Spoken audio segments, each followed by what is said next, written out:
Welcome to Just a Minute.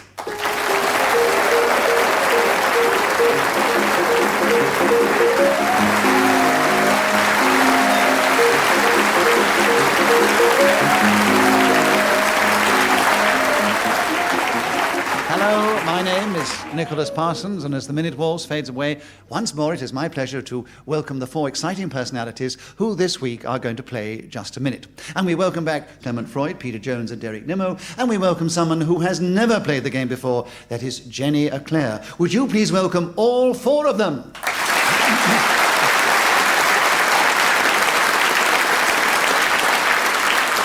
Beside me sits Jane Stevens, who is going to keep the score and blow a whistle when the 60 seconds are up.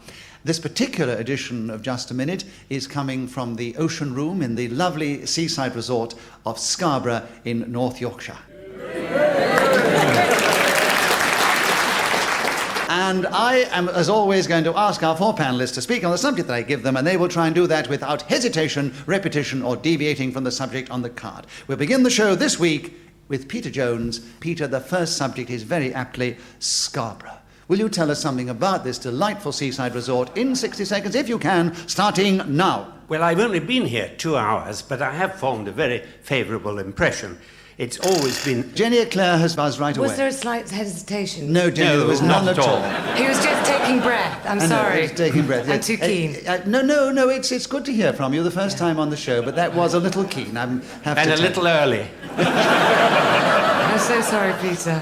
Right, he keeps the subject. 55 seconds left, Peter, to continue with Scarborough, starting now. It was the birthplace of one of my heroes as a boy, Charles Laughton, who was a great English actor of the time. I believe his parents kept a hotel here. Very grand hotel, rather like the one... And Clement Freud is challenged. 2 hotels. Yes, there are 2 hotels, and I also think it was a pub his parents kept, but... No. Well, no, later they got the hotel, which was the Royal Hotel, which they lost. But they started in a pub. Clement, you have a correct challenge? Well, I wasn't telling his life story. I just said he lived here, you know, time. Yes. And so did his 2 brothers. What did they do? Clement, you had a correct challenge. You get a point for that, and you get the subject. And there are 43 seconds left to talk on Scarborough, starting now. There's a ballad about Scarborough which is too repetitious to repeat, but it went roughly as I was going to Scarborough Fair, bath buns, trifle, jelly and nougat. My wife's people came from very near here, Watford. Tremendous. Derek Nimmo has challenged. Hesitation after Watford. Well, there was such a big laugh, I would understand why he hesitated, but we will give you the benefit of the doubt, so you have a point for the correct challenge. 23 seconds on Scarborough, starting now. Mr. Mayor, ladies and gentlemen, I'm very pleased to be back in Scarborough because I used to come here a great deal as a child, principally for the cricket festival in September. And then I also met here the Children's Seaside Mission, who used to build little sandcastles and pulpits on the beach, and I decorated them with flowers and seaweed and occasionally shells, and then we went back at night to a little hut behind the cricket ground. And Clement Freud is challenged. Repetition of little. Yes, there was little things before, I'm afraid. But don't look so What a mystified. beautiful story. He was going to tell us what happened in the little hut. Clement, you have a correct challenge, and you've cleverly got him with 1 second to go. Subject is still Scarborough, starting now. Crown Hotel.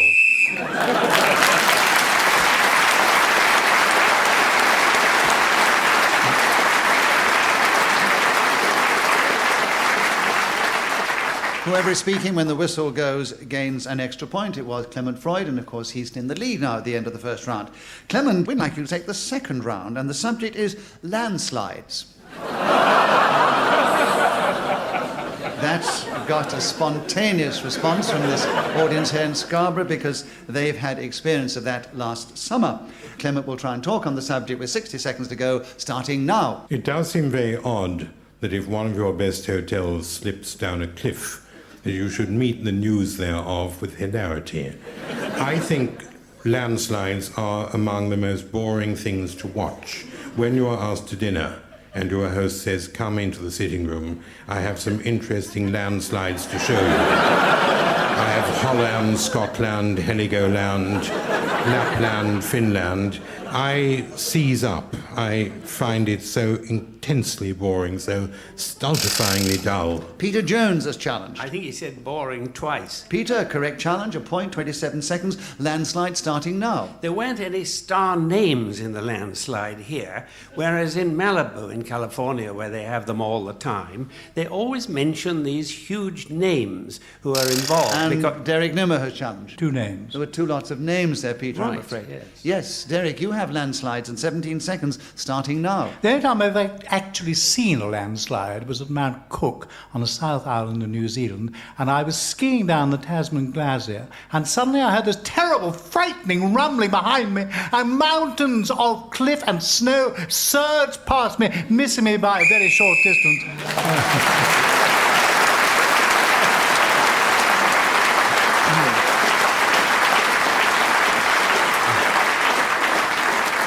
Derek Nimmo was speaking as the whistle went, gained that extra point, and he's now taken the lead alongside Clement Freud. Jenny Eclair, will you take the next round? And the subject is quite a long one. Things that go bump in the night. So, Thank Jenny, you. 60 seconds starting now. If you're very lucky, your headboard might go bump in the night, but more often than not, it is myself, going to bed after several pints of foaming brown ale, awaking at 3 a.m., necessitating a visit to the little girl's room. Unfortunately, without my contact lenses, I am rendered Batwoman, and this is when I go bumping into furniture and I start screeching and blood is running down my shins. Other times when there are bumps in the night, I lie in bed thinking, oh no, what? I said bed twice, I know.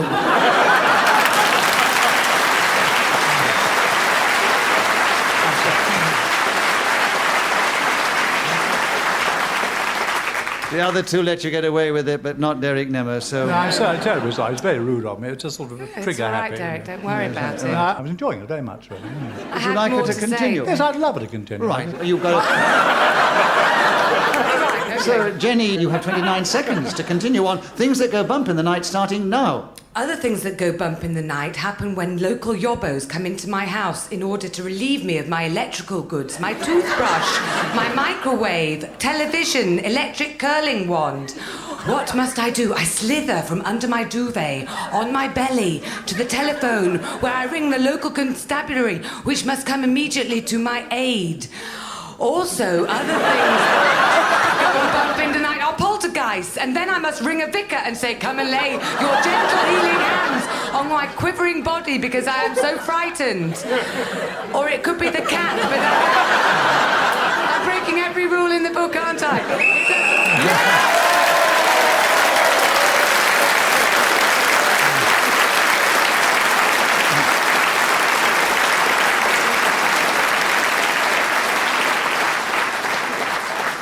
Well, Jenny Eclair was Was then being speaking massively as the whistle went, patronised. which went after 1 minute, 20 seconds. And the other 3 were very sporting because you did hesitate and repeat yourself. And It was rather boring for a long time. of course, you were speaking when the whistle went. You get a point for doing that. You have 2 points at the end of that round. Points mean prizes. You're equal with Peter Jones, who's trailing Clement Freud, and Derek Nimmo's in the lead. And it is Peter's turn to begin. The big one, Peter. Can you tell us something about that in 60 seconds, starting now? I suppose that's Mount Everest, isn't it? Well, I'm one of the few English people who's never climbed it, I suppose. But it has the reputation of being difficult. Derek Nimmo has challenged. Quite a lot of hesitation. There was quite a lot of hesitation. I don't know why. He asked a question. You don't usually ask questions in just a minute because we can't reply, Peter. You've got to keep going. Yes, I suppose so. Yes. 50 seconds for you, Derek, on the big one, starting now. I'm very pleased to be talking about the big one, as I've been talking about the little one most of the evening. For me, actually, the big one was when I went into the Under-14 Bowls Championship in Prestatyn in North Wales. And I actually, thank you very much, you were there, obviously. And I Clement succeeded Freud and came... Deviation. What is your deviation? He talked to someone in the back of the audience.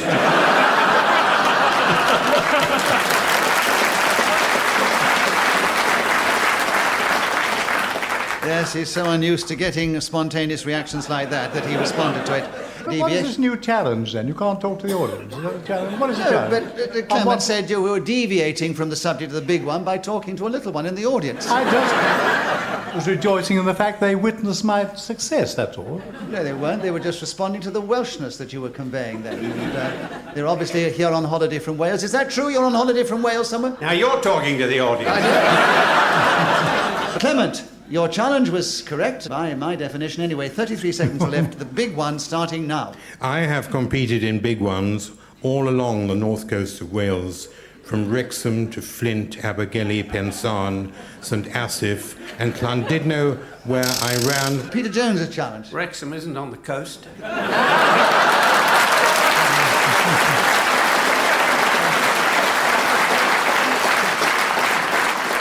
Peter, I agree with your challenge. You have 22 seconds to tell us something about the big one, starting now. Well, I was talking about Mount Everest. Derek Nimmo challenge. He's already said well. He always says He well. always says No, well. he didn't say well. He did say well. I made note of it. Always says I well. always make a note when he says well, because he always says it again the next time he picks it up. It's going to be a fight. Well, I think it was such a mean challenge, I'm not going to give it to you on this occasion. I might do it Why another. is that mean? I can't talk to the audience. I can't challenge. There's nothing I can do. On this occasion, I'm going to let Peter have the benefit of the doubt and continue for 21 seconds on the big one, starting now. About Mount Everest. And Clement, Freud challenge. Deviation. Why? Didn't say well.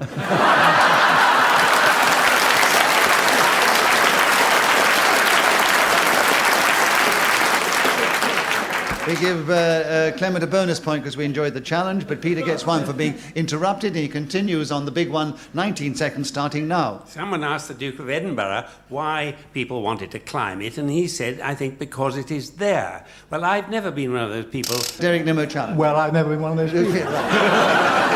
Derek, well, listen. You mean, is the word well forbidden to me altogether? Well, if you keep repeating it, Peter, yes. And the last time I didn't allow it, I gave you the benefit of the doubt. So Oh, well, that created a precedent. I thought you had given me complete freedom to say well as often as I like. No, Well, I am surprised.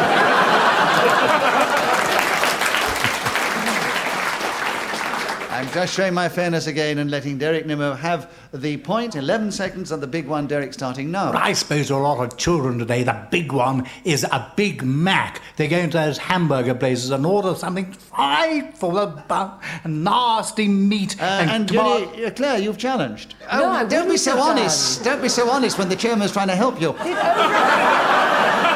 I obviously don't know how to cheat well enough. Well, yes, he I was did. hesitating What then. did he do? He hesitated, Yes. didn't he, Nicholas? He did. We've got half a second, Jenny, on the big one, starting now. I have been called the big...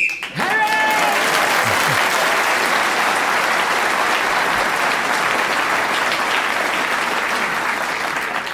Jenny Eclair then was speaking as the whistle went, surprisingly, and gained another point for that. But Derek Nimmo still in the lead. Clement, your turn to begin. The subject is spell Mississippi. Can you talk on the subject starting now? I would suppose that the only way to spell Mississippi, bearing in mind the need not to repeat yourself, is using the hardware store code. I therefore spell Mississippi Freeman, Hardy and Willis, Fortnum and Mason, Selfridges, Harrods, Boots, Timothy White. I could go on a bit, but using that... Derek Nimmo has challenged. There must be deviation. Why is he talking about Timothy Whites and Taylors instead of a river in America? Deviation, I agree, Derek. It's all right. You don't have to convince me. 35 seconds are left for you on the subject of spell Mississippi, starting now. Well, actually, I think it's a particularly ineffective spell, Mississippi. You can say abracadabra, abracadee, and those sort of things work. Abra. Abra. Repeat. Abracadabra. And you repeat it.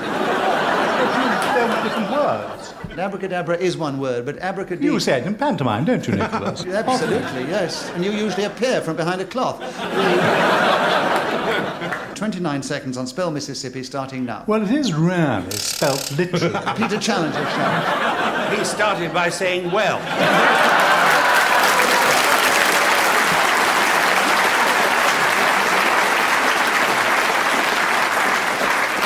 But Peter, the unfortunate thing is he hasn't said well in this round yet. He did. He began by saying well. I know, but he hasn't repeated well yet. You can't remember that. I have to remember that, otherwise I wouldn't have this job. 27 seconds left on spell Mississippi, starting now. It really is spelt literally as it said, Mississippi. Any fool could spell it, so there's really not much point in asking us to do it.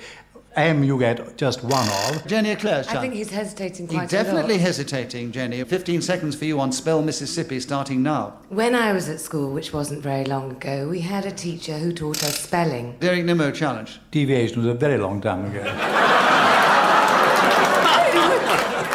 I think that's unfair and cruel. Yes, Jenny, but he get him. will not get away with it because that was an incorrect challenge. Yes, yeah. You have 11 seconds to continue on Spell Mississippi, starting now. We were taught a rhyme which went, Mississippi, how do you spell it? And those of us in the know would say, I-T. Ha ha ha ha! How we would laugh. Clement Freud challenged. Repetition of ha.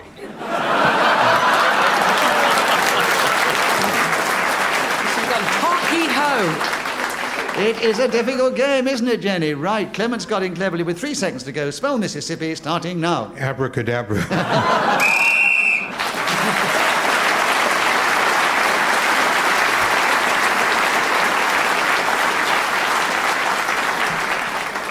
So at the end of that round, Clement, speaking as the whistle went, gained an extra point. Derek, it's your turn to begin. The subject is slips. Will you tell us something about that subject in this game, starting now? Well, if you're playing... And Peter Jones is challenged. Well, He said well, but he hasn't said well before. no, I just wanted to establish that he has said it once.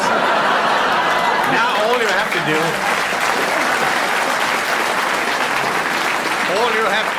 is remember that. Oh, yes. And wait for him to say it a second time. Right. So give Peter Jones a bonus point because we enjoyed the challenge. And there are 58 seconds left on slips, starting now. In my youth, the Scarborough Cricket Festival, there used to be some wonderful slip fielders. I remember people like Jack Aiken play, Pollard. Clement Freud challenged. How can you remember people like Jack Aiken? That's a colloquialism. I mean, do you remember Jack Aiken, or just remember people like Jack Well, Aiken? people... There are other players who played for Lancashire who were like Jack Aiken. Clement grammatically was entirely correct, and he has therefore the subject. 51 seconds, slips, starting now. Slips is an excellent position on the cricket field. You can play first, second, third, fourth, fifth, gully, which is also a slips position, but rather... Derek Nimmo challenged. 2 positions. One was positions that you can play, and the other was position. Quite right, one was the singular and the second one was the plural. Yes, Clement, thank you for reminding me. 39 seconds to continue with slips, starting now. The people who look at slips from afar would be behind the wicket, long stop, square leg, long thereof. Also, Peter Jones is challenged. There's no position as long thereof, is there? There is definitely no position of long thereof. And there are 28 seconds for you to tell us something about slips, starting now. Well, slips are the name that our fishmonger gives to small Dover soles, and very good they are. They're a lot cheaper than the original type of fish that you get in that south part of the country. Derek Nimmo challenged. Hesitation. Derek, you have 15 seconds to tell us more about slips, starting now. One of my great dreams is to end up in Jenny Eclair's bedroom as she removes her slip. Obscenity, and I'm leaving the show. So you consider that is deviation, do you? Yes, surely. I'm not the kind of girl that wears a slip, I have to tell you. No, that is deviation. I'm not a Lady Diana. I mean, If you don't wear a slip, that is definitely It's a deviating from the deviation. subject. Yeah. And you have 1 second now, Jenny, to tell us something about slips, starting now. I remember my first pay slip.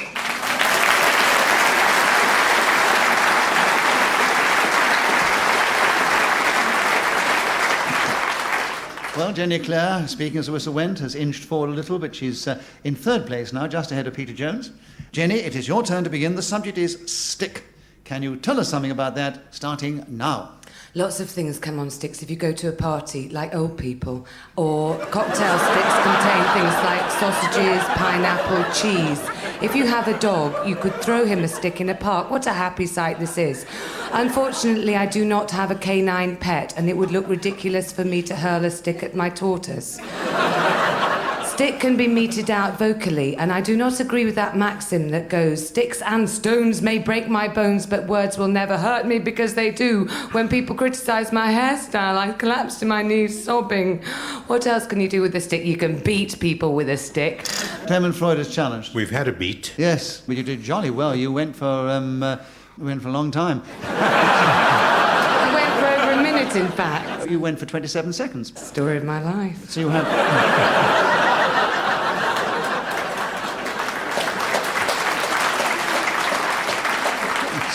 Clement, you have the subject. 23 seconds left. Stick starting now. If you play pontoon, you have the option to twist or stick.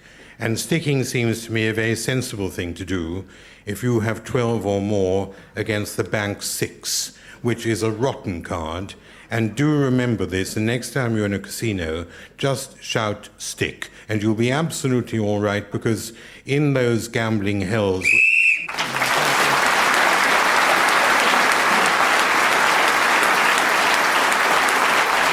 Clement Freud kept going to the whistle when, gained an extra point, and he's actually now taken the lead. Peter Jones, your turn to begin. The subject, ERM. Will you tell us something about that subject in this game, starting now? Well, it's the initials of many people. So as you can remember, he said well once, so you can write it down. I have remembered, so Peter gets a point for that, and he continues with the subject of ERM with 58 seconds to go, starting now. Mostly, it stands for exchange rate mechanism.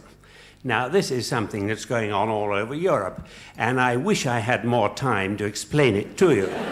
Because even if I were to repeat many of the things that the Chancellor said, and the previous one as well, I don't know that I could condense it sufficiently for you to grasp the very complicated monetary arrangement that has been reached by our leader, the Prime Minister, at Ypres, wherever it was. I can't remember.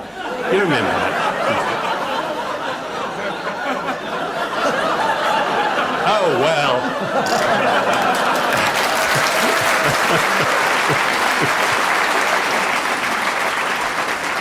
Peter, you came to a natural halt there. Yeah, I did, yes. Actually, somebody did eventually challenge you, which was Clement Freud. Repetition. Of what? Well. You're quite right, he did. Clement, you have 13 seconds to tell us something about ERM, starting now. When you talk to industrialists and say where we right to come out of the exchange rate mechanism, which we did in the early part of 1993, I think on the whole they say this was a sound tactic.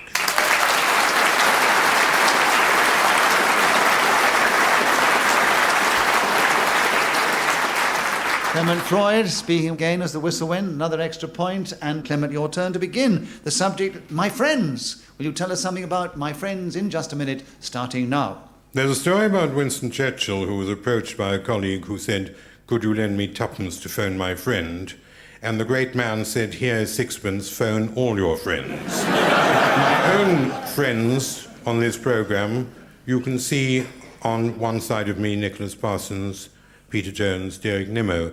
The latter is one with whom I travelled from London. He has just come from his house, his chateau in France, where he was bottled. Derek Nimmo challenged. I haven't got a chateau in France. Deviation. I agree, because I haven't been there. I but mean, you agree. I take Derek's word. I trust him. He says it's not a chateau. It's a... What is it? A Caravan, a is it? villa, a farmhouse? Pigsty. All right. Derek, I give you the benefit of the doubt and the subject in 30 seconds. My friends, starting now. My friends, well, there are quite a few of them, really. I like particularly someone called William Compton and another chap called Willie Christie. Clement Freud challenge. Repetition of called. Somebody called this and somebody called that. And 19 seconds for you, Clement, on my friends, starting now. When I first started playing cricket, the captain turned to me and said, "Where would you like to field?" And because he was my friend, I said, "Anywhere as long as it's close to you." And we've been tremendously fond of each other since.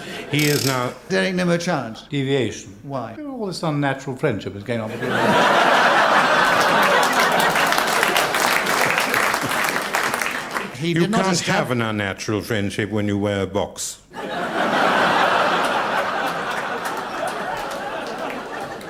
OK, Nicholas, rule on that one. I don't have to. I think he said enough to get a laugh, and your He's point is said that... enough to get arrested.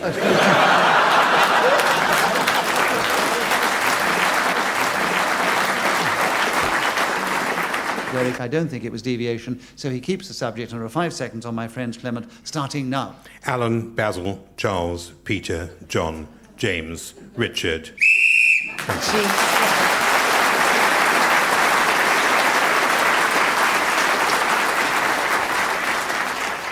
Clement Freud again was speaking as the whistle went and actually has increased his lead, and it is Derek Nimmo's turn to begin. Derek, the subject is my enemies. Following my friends, can you tell us something about my enemies, starting now? Well, I do suppose I have quite a lot of enemies. Chief amongst them is Nicholas Parsons. When I first met him 26 years ago, I regarded him with some contempt. That then went to animosity, and now it is pure hatred. And he feels exactly the same way about me. That's why he never gives me any points at all if he can possibly avoid it. Another particular enemy of mine is... Jenny, Eclair, you pressed your buzzer. Only because you told me to, Nicholas. Because he wanted to be saved this humiliation of a character assassination. Yes, I did He's try to corrupt indicate... as well, you see. He's corrupt. I did try to indicate to you, because actually what he's saying is blatantly untrue and is complete deviation. No, he doesn't like you. I was also going to go on to say, I don't like you either, Nicholas. I don't think Peter Jones likes you anyway. I mean, I nobody do. likes you. That's why I haven't interrupted you. So he was deviating. Jenny, you have the subject. You have 36 seconds. My enemies, starting now. The good thing about enemies is that they fuel your anger. Everything was got it I was back. getting upset thinking about Yes, them. it was a hesitation. Derek, you have the subject of my enemies. 33 seconds, starting now. Another enemy of mine is an actor called Geoffrey Palmer, who you may have seen that wonderful series with Judi Dench. Now, he, like Nicholas, started off as a chum, but he's a very keen fisherman. And one day, fishing the Blackwater, I caught a particularly large salmon, and unfortunately, or perhaps happily, there beside was the 8th reporter from a magazine called... Clement Freud is challenged. Repetition of Nicholas. Yes, it was a long way back. Well, I let him go on a bit. I didn't want to. Yes. But actually, I'll tell you something. I'm making it up. I've no idea how it's going to end. Well, this actually is the last round, Clement, and you're in a lead, and even if Derek gets to the point from when the whistle goes, he still can't win. So would you like to finish the round, or would you like Derek to finish it? I'd like Peter to finish it. It is your prerogative, as it was a correct challenge. So there are 11 seconds, Peter, for you to tell us something about my enemies, starting now. Well, this has come as something of a surprise. I don't know that I have any. They don't make themselves known to me. I don't get vicious letters in the post. I don't get anonymous phone calls.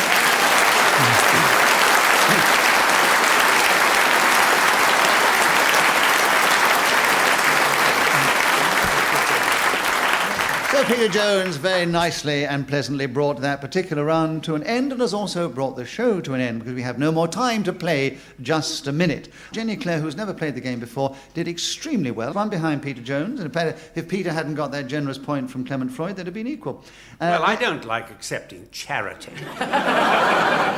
Then came Derek Nimmo, but in the lead this week, so we call him the winner, was Clement Freud. A round of applause for him.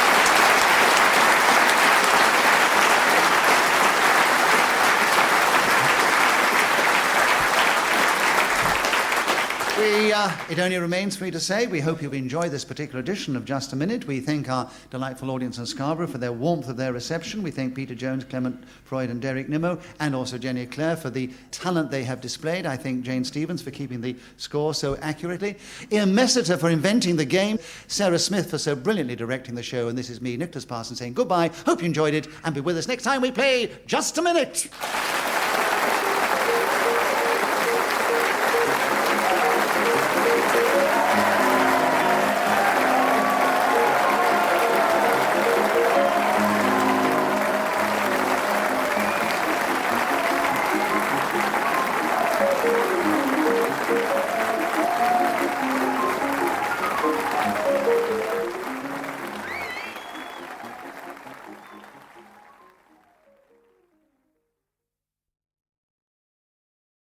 Welcome to Just a Minute. Yes.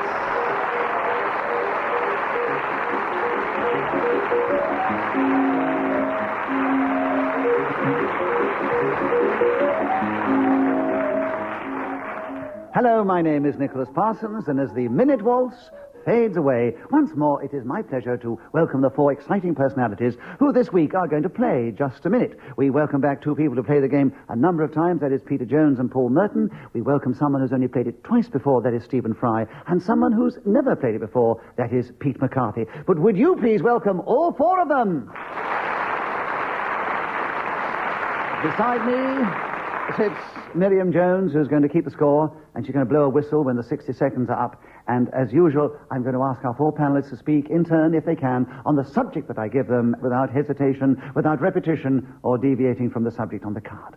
We begin the show this week with Peter Jones. Peter, the subject is Pail. Can you tell us something about that in just a minute, starting now? Well, the best-known pail I can think of is the one that Jack and Jill went up the hill to fetch. Though even as a child, I was very doubtful about whether that was the real reason. I suspected that they were up there for a bit of rumpty-tumpty. Because, after all, water doesn't flow uphill. It tends to descend the incline. Pete McCarthy, you've challenged. Repetition of hill? Yes, you went up that hill a bit too much. Oh, yes. Surely uphill's one word, isn't it? Yes, it is. Absolutely right. Uphill is one word.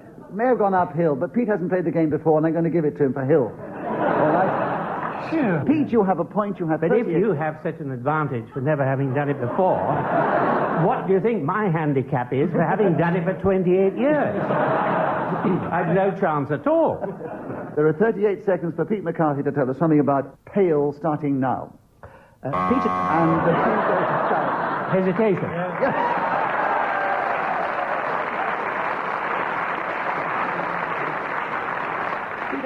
It was a deep breath. I mean, I can't possibly speak and breathe at the same time. I think you should take your breath before I say now, Peter. It was 2 seconds before you said anything. So, yeah. Peter, you have 36 seconds to take over the subject. Pail, starting now. I've rather lost the thread of these two characters and what they were doing, but they were seeking H2O, I suppose. Or that's what we were told as children. But it was my... Stephen Fry, you've challenged. Mercy dash there. Right. Humanitarian mission. Yes. So, Stephen, you have 25 seconds, and the subject is still Pail, and you begin now. Alas, what can ail thee, knight-at-arms, alone and palely loitering? So wrote the poet John Keats many years ago. Pale is a word that means ashen. Pallid is almost a synonym, of course, but thankfully not a repetition. I sometimes feel immensely pale when I consider the prospect of having to speak for a minute without...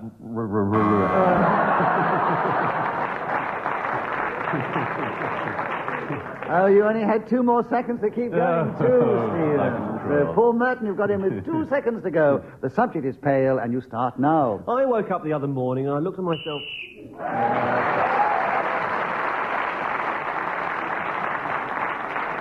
That whistle tells us that 60 seconds are up, and whoever is speaking at that moment gains an extra point. On this occasion, it was Paul Merton, and at the end of the round, Paul has 2 points, and all the rest have 1.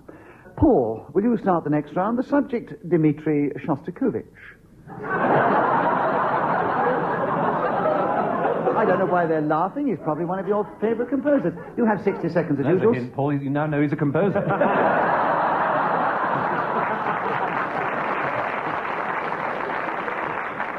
60 seconds, Paul, starting now. Dmitri Shostakovich, like his contemporary Igor Stravinsky, was Russian by birth, and his performance of his marvellous Third Symphony in 1921 stunned the Moscow crowd, who had never heard such marvellous chromatic scales before explored in the world of classical music. Unfortunately, by the time he was at the peak of his powers, which would be round about the 1940s, he brushed up against Joseph Stalin, who at that time was dictator of all the Russias.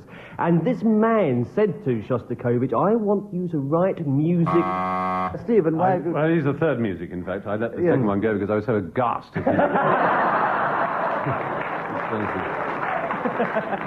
Yes, it was very impressive. I don't know why it's impressive that I should have heard of one of the leading classical composers of the 20th century. What was impressive was the amount of information you packed into the 35 seconds that you spoke. It's all rubbish. But it's the sort of stuff that would impress you.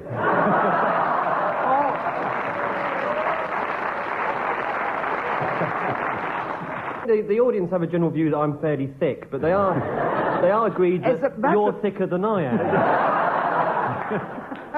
Stephen, you had a correct challenge of point. 25 seconds. Dmitri Shostakovich starting now. I think it was Sir Thomas Beecham, the well-known conductor. Paul. Deviation, it wasn't.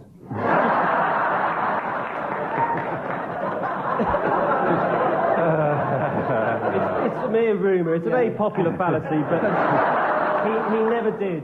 You never did. He was in a different country. So your wasn't he? challenge presumably is deviation. We enjoyed the challenge, but it was incorrect. Stephen has another point. 24 seconds. Dmitri, Shostakovich. Stephen, starting now. The aforementioned baton swinger was asked if he'd ever conducted any Shostakovich, and he said, no, but I once trod in some. He was not a great admirer of that. Paul, challenge. This is deviation, because he actually said it about Stockhausen. He's quite right, you know.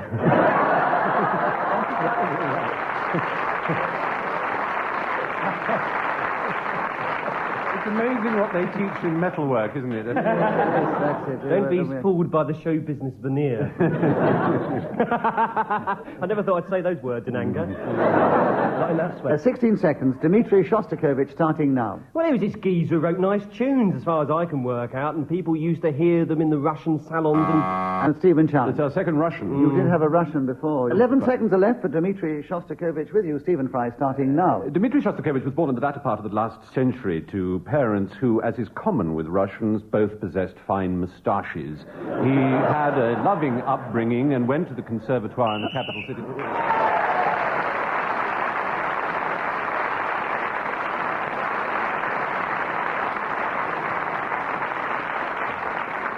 So Stephen Fry was speaking as the whistle went, gained an extra point for doing so, and he's now taken the lead ahead of Paul Merton at the end of the round. And Stephen, it's your turn to begin. The subject, sweets. Will you tell us something about those in this game, starting now? Whenever I book into a fine hotel, I always insist on being given a sweet.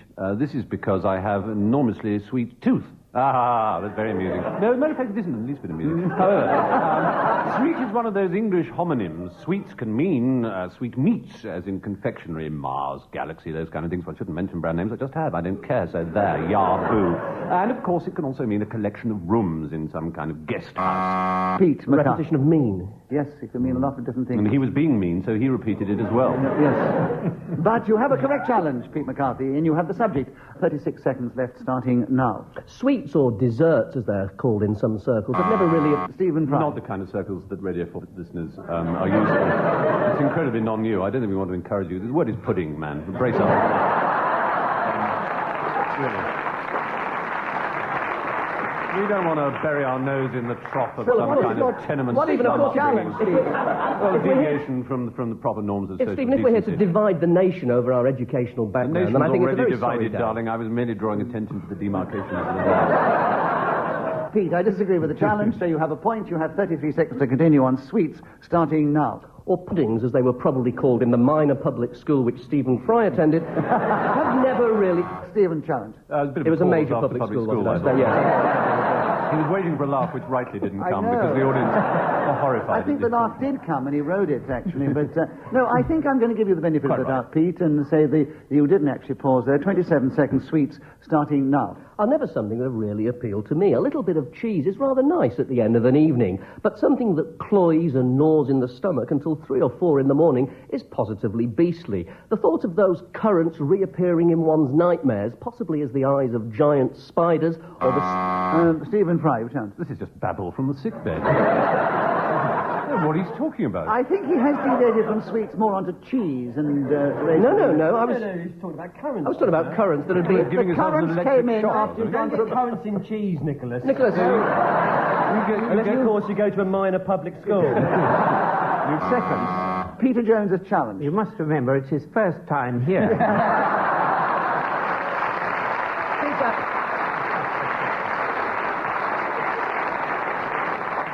He's had I'm sorry. generosity from the chairman. He's proved he's good at the game. He deviated before he got onto his currents. So Stephen had a correct challenge. There are 10 seconds for you, Stephen, on sweets, starting now. One of the eternal mysteries of the world is what flavouring goes into the Old English spangle. I don't know what it is that contained in that. Pete a challenge. repetition of what? Well, I mean, darling, you can play it this way if you like. You know. Well, as it was a correct challenge, we have to give it to you, Pete. 3 seconds on sweets, starting now. Custard. And Pete, Paul, Hesitation. no.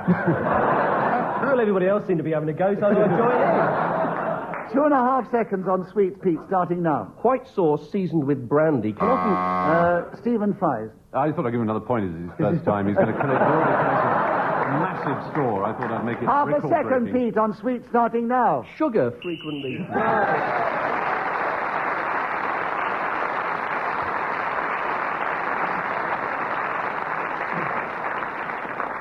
So Pete McCarthy, then, with some help from all the others, gained a number of points in that round, and including one for speaking as whistle went, and has taken the lead. Pete, will you take the next round? The subject, washing up. Will you tell us something about that mundane activity in 60 seconds, if you can? Well, you don't play this game, isn't it? Starting now. Some people may prefer the solitude of an ashram or possibly a Jesuit monastery somewhere in the mountains, but I have... Paul Merton challenge. Deviation from the subject of washing up. No, he is allowed to get on to it. He's only been going for 6 seconds. Oh. They probably do washing up in these mountains and these monasteries up there. So, no, I think that was a little bit sharp. It's a bit tenuous, Nicholas, but thanks a lot. 54 seconds are left. Washing up, Pete, starting now. But personally, I find my greatest moments of spiritual satisfaction and thought-making whilst doing the washing up. When one has one's hands in the hot water with the little lumpy bits at the bottom and is gazing out of the window onto the brick wall, all manner of things flash before the mind. I have been known to... He has been known to hesitate. Yes. Stephen, correct challenge. 36 seconds. Washing up, starting now. I gaze across at Nicholas Parsons in his blazer, and the phrase, "you're all washed up," crosses my mind. I can't... Washing up, however, to return to the main theme of the evening, is, of course, one of those awful chores that we're all expected to do. However, I possess a machine which does it for me. She's called Elsa, and she's extremely kind, and she does it for a small amount of money. Peter Jones, a challenge. Hesitation. It's definite dumb. You're definite dumb. I just want to tell the audience, in case they think I'm being beastly, that literally it is a machine called Elsa. It's not a woman. That's all I wanted to make that clear. My toaster is called Yes, Terence. we didn't. My microwave is called Matty. Yes. Yes. My lunch is called Nicholas. I'd hate you. Right, 17 seconds for you, Peter, on washing up, starting now. At the end of a magnificent meal, my late mother-in-law used to say, "Now we'll all get up together and we'll all sit down likewise," because she liked people to enjoy washing up at the same time. And when 6 or 8 people all go into the kitchen and they put the dishes into this water, then...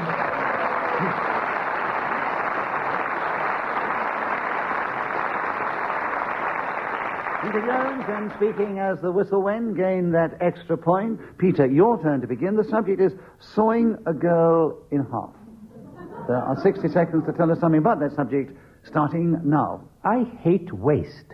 But anyway, this can't be politically correct, can it, really, anymore? Surely conjurers are not sawing girls in half anymore as part of their entertainment.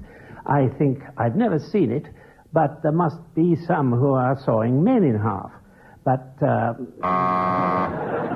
Stephen. Well, Yes, definite. 42 seconds, Stephen, for you to tell us something about sawing a girl in half, starting now. I agree with Peter. Anyway, it's a messy business and one surely not to be desiderated in the modern world. However, there is a conjuring trick called sawing a girl in half, which doesn't actually involve sawing a girl in half. You'll be very pleased to know. It revolves around the idea of pretending to saw a girl in half, which is, of course, a fish of a very different liver. However, the main procedure involves, I believe, the knees being folded up into some clever, cunning fashion, and toes and feet pointing out the end of the box or cabinet which is used for the purpose. And the audience is fooled into believing that a girl truly has been sawn, or sawed, because both words are permissible, in half, into a moiety, as Shakespeare might well have said. The trick goes back, in fact, to the 18th century, pre-Houdini, pre-many...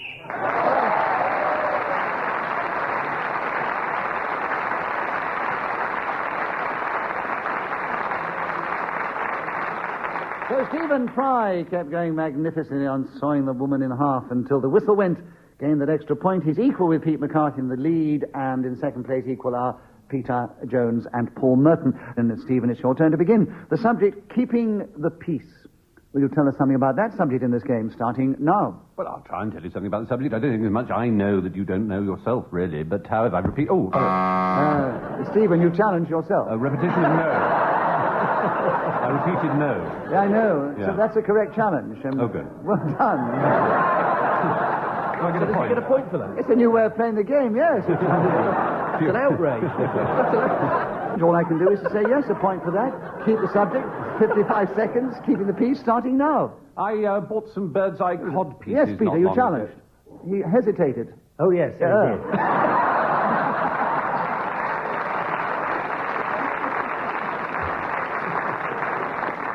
God, you were quick on the buzzer there, Pete, I must say, yes.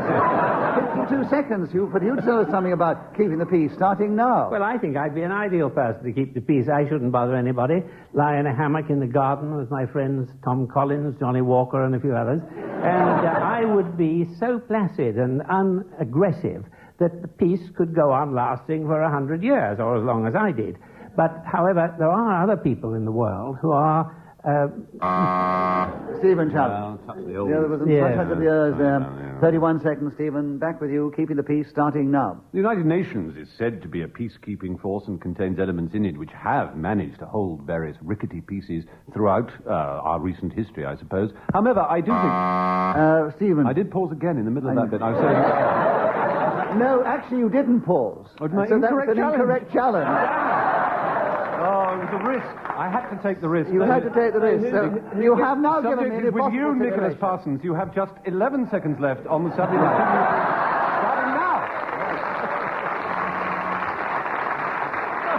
You hesitated. Keeping the peace is one of the most difficult things if you are chairman of Just a Minute. You'll notice that the four active and highly strung and emotionally excited... You see, you're hopeless. Right. Mostly. So you've got the subject back again, Stephen, and 17 seconds on keeping the peace, starting now. There are other organs of state and enterprise whose endeavour to keep the peace has failed over the history of the world. The League of Nations. Paul Merton challenge. Repetition of history. Yes, you had a bit more of history before, yes. Well, listen, Paul. 10 seconds, Paul, if you tell us something about keeping the peace, starting now. I had this chess set at home that I was very pleased with, and I was quite proud of it because I'd carved it myself. Pete McCarthy challenge. Deviation, surely. Why? He's obviously going to talk about the peace that he kept. Well, he's only got 9 or 10 seconds. He hasn't got round to it yet. I didn't think he was displaying a great deal of urgency, was all. Well, it wasn't a great deal of urgency, but I think he was just coming on to the piece that he'd carved. Paul, you had 3 seconds, keeping the peace, starting now. Nothing I like better to do than go round to next door. He said, nothing like I better to do. I heard it. I'm sat next to him. I heard it. His first eye... lack of urgency. I've just given you urgency. Well, I didn't mean that. Paul, despite his accent, is from the north, and his first I was spelled A-Y-E. He said, I.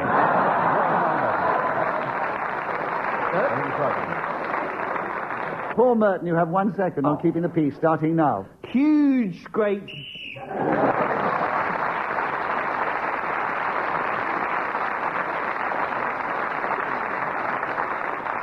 Stephen Fry still in the lead. Pete McCarthy follows, then Paul Merton and Peter Jones in that order. And Pete, it's your turn to begin. The subject, Rhodes. Will you tell us something about that in this game, starting now? The empire builder Cecil Rhodes once said, "Remember that you are an Englishman and consequently have won the first prize in the lottery of life."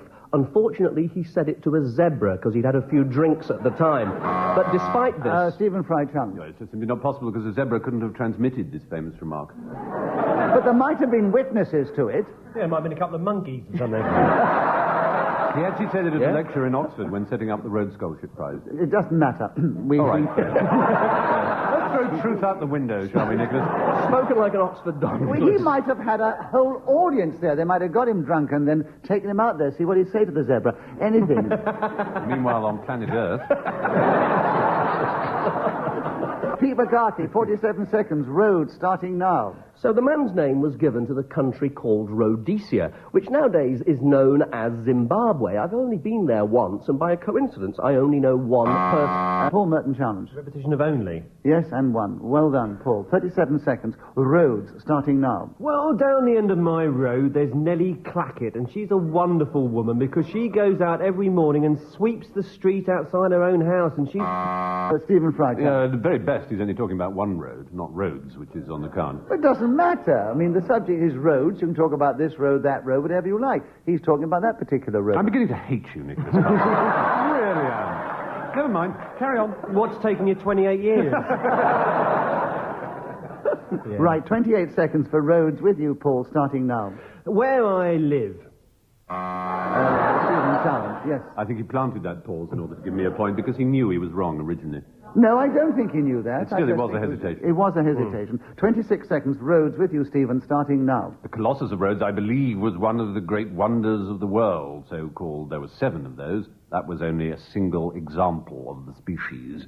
The island is between Turkey and Greece and contains many historical and antique venerable memorials. I've never visited Peter, it. you challenged again. It's actually between Turkey and the North African coast. You want to get an electrician in, Peter?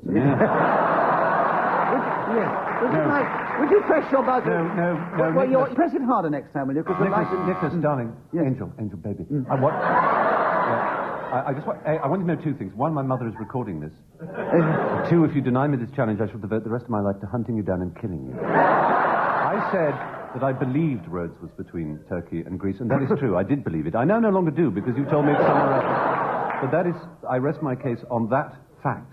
I can say I believe that Cecil Rhodes talked to a bloody zebra, apparently. But I can't say that I believe, in all ignorance, that Rhodes is between Turkey and Greece without leaping down my throat. I never thought you could be so passionate about gaining a point in a game. It's justice. It's justice. Another word you probably don't know about, it's called honour. I'll spell it for you. You'll notice he doesn't behave in this bizarre and crazed fashion on the Labour Party advertisements. Peter, I think your challenge was reasonable, even if you believed it. And I think technically he was deviating within the rules of just a minute. But stating my belief is deviation. I don't want to interfere with his beliefs. Peter. What are we talking about? We're talking about roads. You have 8 seconds starting now. The roads all around our neighborhood are dug up every day, and they put pipes, tubes, wires, sewers, everything. There's no minute...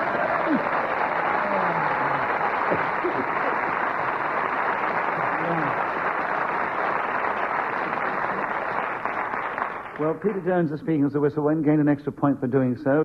But Stephen Fry, fortunately, is still in the lead. Is that... No thanks to you, honey bun. And I have this audience here as witnesses to the fact that he's now going to hunt me down and try and kill me, so... I think you could probably get sponsorship if you really...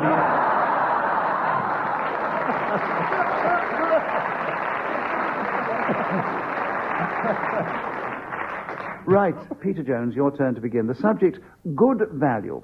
Will you tell us something about that in this game, starting now? Well, as it happens, I think good value, the best value, in fact, in the country today is the radio, because it costs nothing, and it goes on 24 hours a day. You can get foreign stations abroad, you can get the best music in the world, and you don't have to do anything except buy or acquire a wireless set, which I did after I'd been working on this program for about 12 years. I saved up and I bought my own little set, which is British, Roberts, never even heard of Japan, and it's ideal, and I get hours of pleasure from it, much more than I would television. I'd be prepared to pay a larger license fee for its use than I do for the TV.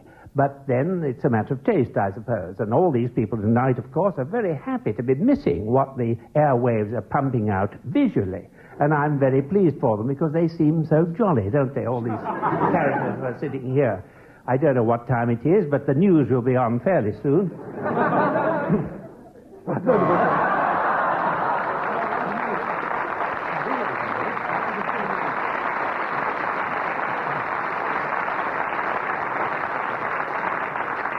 Peter, you went so magnificently for 60 seconds, I was wondering how much longer you could go on, actually, because you actually went for 65 seconds.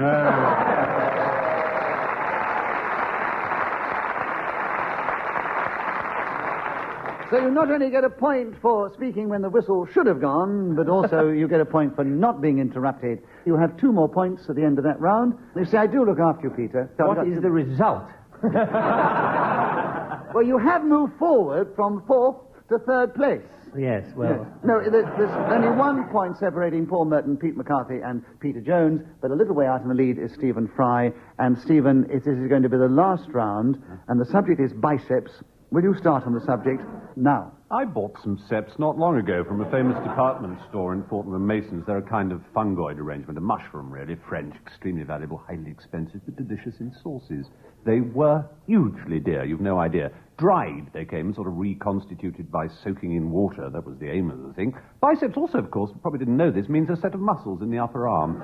I don't possess a very sound pair of biceps, being a very unfit gentleman. I regard fitness, particular upper body strength, as I believe they call it. Stephen, you challenged I repeated upper. I know you did. So I thought I'd, before anybody else got in. I know. Well, I was a second behind. So Paul got in No, I quicker. didn't. You don't want biceps? No, not really. No. I can't be bothered, I really can't. Killing you, yes, but that I can really get interested in, but... Peter, why do you keep challenging? Because he repeated, I can't be bothered.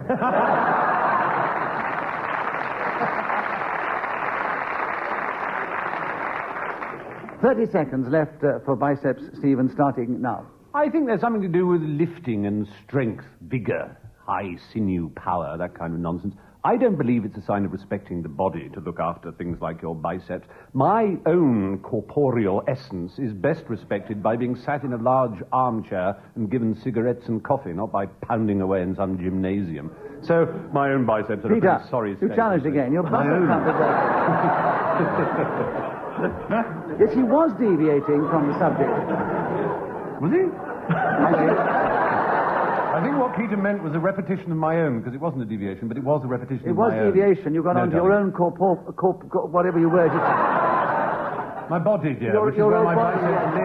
live. You used the word... When do you keep yours in a other box parts. somewhere in a fridge?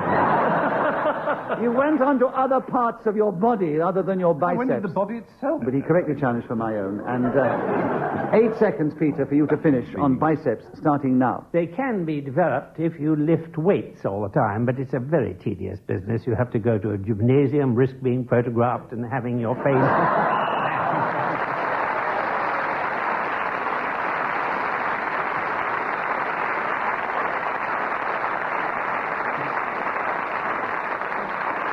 Well, as I said, this will be the last round. We have no more time to play, just a minute. Let me give you the final score. They're all very close. Paul Merton, for once, finished in 4th place, just behind Pete McCarthy. In 2nd place, coming with a canter at the end, was Peter Jones, but he didn't quite catch Stephen Fry, who was out in the lead, and so he is the winner this week.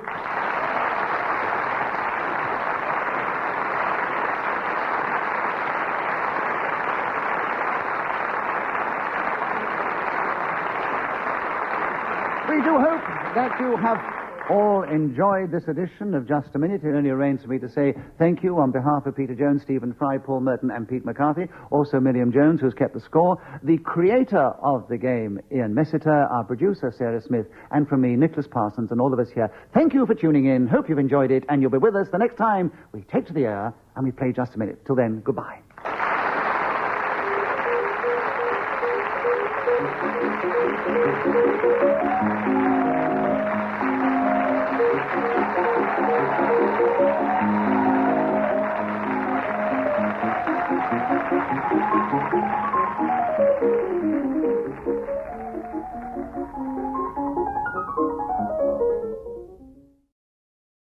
Welcome to Just a Minute.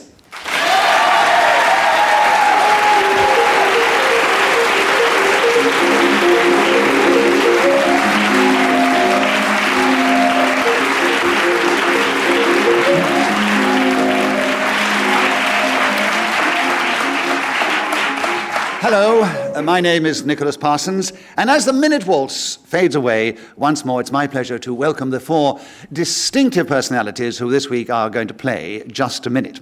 And we welcome back 3 of our regular players of the game, and that is Paul Merton, Derek Nimmo, and Clement Freud. And we welcome someone who's never played the game before, Eddie Izzard. Would you please welcome all 4 of them?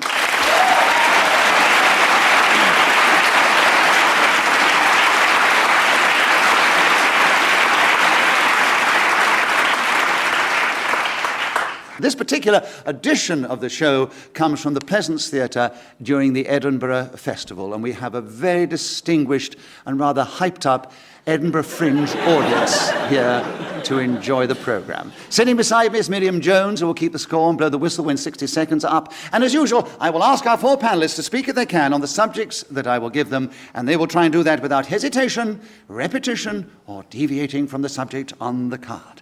And the first one is double whammy. Paul Merton, would you like to tell us something about double whammy in just a minute, starting now? Well, I'm not really sure what a double whammy is. I suppose it's a whammy twice two. It's one of these American expressions that seems to have crept into the language over the years. It's one of those phrases. Clement Freud has challenged. 2 one-offs. I've never been so insulted in my life. It was the look on his face, listeners, which got the laugh, not the fact that he was actually insulted. Clement Freud, you have a... Oh, give away my secrets, why don't you? Clement, you had a correct challenge, so you get a point for that, of course. You take over the subject. You have 49 seconds left. Double whammy starting now. To an Englishman in Scotland, a double whammy might be haggis and neeps. But playing just a minute, a double whammy is hesitation with repetition, or repetitiousness while you hesitate. A sort of dual misfortune, and I'd very much hope that somebody would buzz me and... And Derek Nimmo's helped you out. I'm just trying to help him out. Yeah. You're just trying to... So, what you decided to, within the rules of the game, hesitation? Boredom.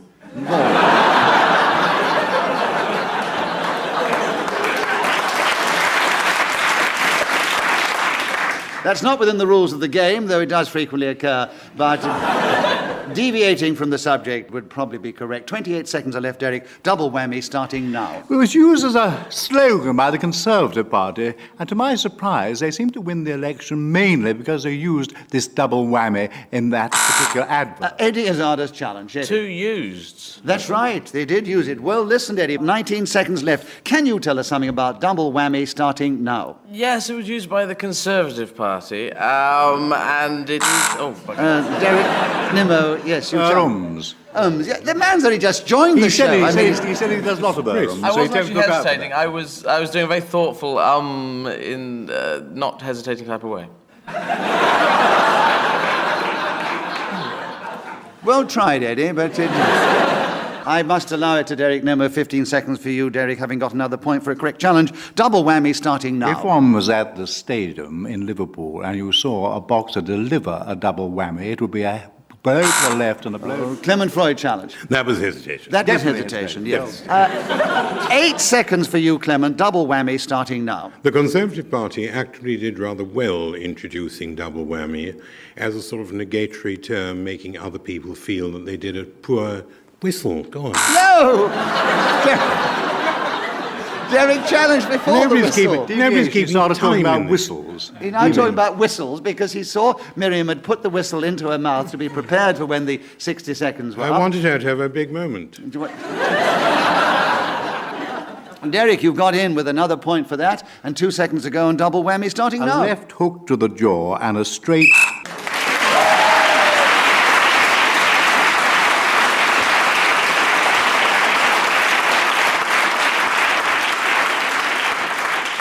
Whoever is speaking with the whistle goes gains an extra point on this occasion. It was Derek Nimmo. Clement, will you begin the next round? The subject, lying. Will you tell us something about that in this game, starting now? I always enjoy broadcasting from Glasgow, which is such an attractive little English town. I am 6'4", weigh 9 stone, unmarried, with no children. Derek Nimmo challenged. Well, he just sort of stopped, didn't he? He did stop. 51 seconds are left for you. Derek, on lying, starting now. When I was little, if I told a lie, I had my mouth washed out with mustard, which was a very cruel thing to do. The consequence of which is that I continue to lie like a trooper, but I'm not able to eat that particular delicacy at all. Lying for the whetstone was a medieval practice. Paul Merton challenge. Medieval? It's the way you want to pronounce it. Medieval. Oh, so we can just pronounce the words that we like to pronounce in any way that we can. I think this is a new rule, is it? No, there is a perceived pronunciation. So if I want to say house, I can go, "Husi." And that's fine. Well, up in Edinburgh, they might say Hussey, but you never know. It depends where you are in the country. I mean, and then I think up in Scotland, they say, do say medieval. What is that accent you're doing?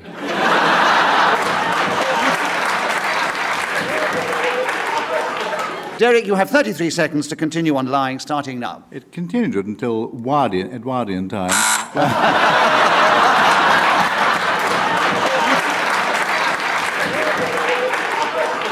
Eddie Izzard. Well, it's either hesitation or Edwardian, because It's all three. It's all three. Edwardian is quite acceptable. Yeah, but Eddie, you got in with the correct challenge. 31 seconds for you to tell us something about lying, starting now. Lying is basically a process where people talk to each other with very little truth passing between one person and the other. A friend of mine once lied to me about the number of socks he could put on his head. And I was very unsure whether he was telling the truth at the time, but I knew that if it was more than 10 socks, then it really would... And Derek Nimmo came back. Too many socks. Yes. Too many socks. There are 10 seconds for you to take the subject of lying, Derek, starting now. Lying for the whetstone was practiced on... Paul Merton challenge. What is his line for the whetstone? It's the same phrase. It's He repetition. used it before. Yes, used it repetition. before. He did use it before. Right, let's get on with the show. 8 seconds for Paul Merton on lying, starting now. Nicholas Parsons was born in 1968, and as you see, he's a fine figure of a man. I suppose he's probably now about 15, 20...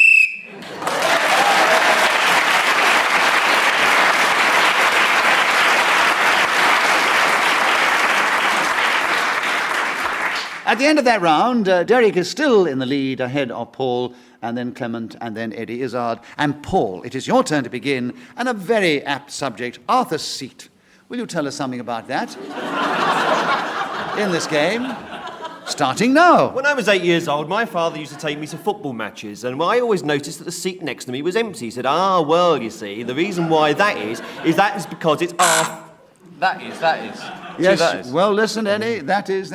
Will I get a point for interrupting correctly? I don't know. Yes, you get a I point. don't know idea every how time you have a correct challenge, you gain a point. Take it to the subject. I have no idea You're who I only am. 1 point even behind though- Paul. And... Okay. It's a Nicholas Parsons masterclass, isn't it?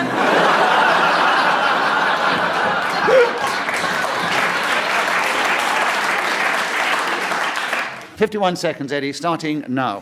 Arthur's Seat is a great big thing that sticks out of Edinburgh because it's volcanic and is made out of rock that's pointy and flat and goes on and then stops and falls down if you walk along and carry on walking. And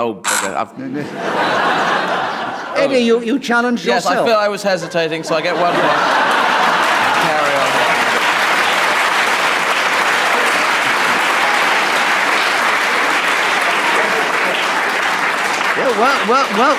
Well played, Eddie. I mean, you definitely were hesitating. I feel. So, as that's a correct challenge, Yes. you'll get a point for that.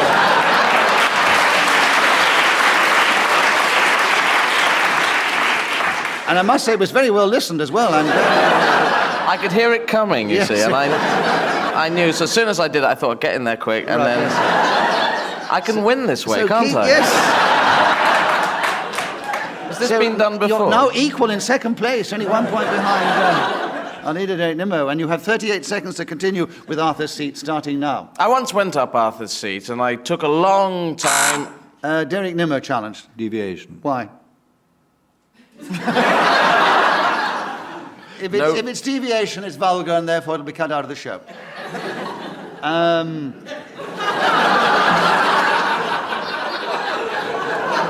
You're in a world of your own, aren't you?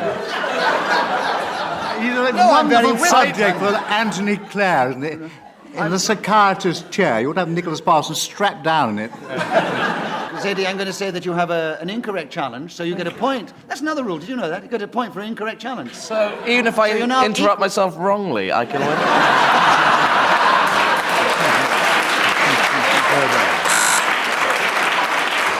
I've won for that one. I'm not talking, I've just buzzed myself, You're taking the game into a whole new realm, actually. This is a loophole you've never explored, is it? You have an incorrect challenge against you. Get a point for that. You're now equal with Derek Nimmo in the lead, and you have 34 seconds to continue. Arthur's Seat, starting now. And Paul Merton's challenge. I thought I'd give an incorrect challenge so Eddie could take the lead.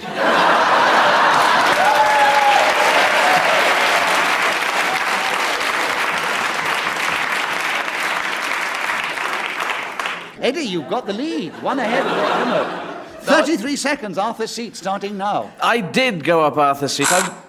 Paul Merton challenge. Repetition of go up. Yes, he did go up Arthur's seat before. Arthur's seat, 32 seconds, starting now. And who challenged? Eddie? Sorry, one back to Paul there, just for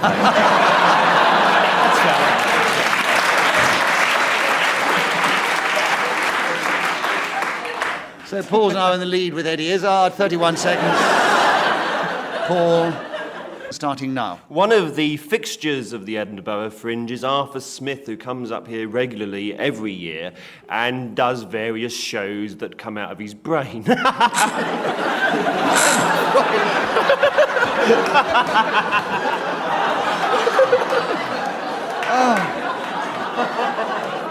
As opposed to his spleen.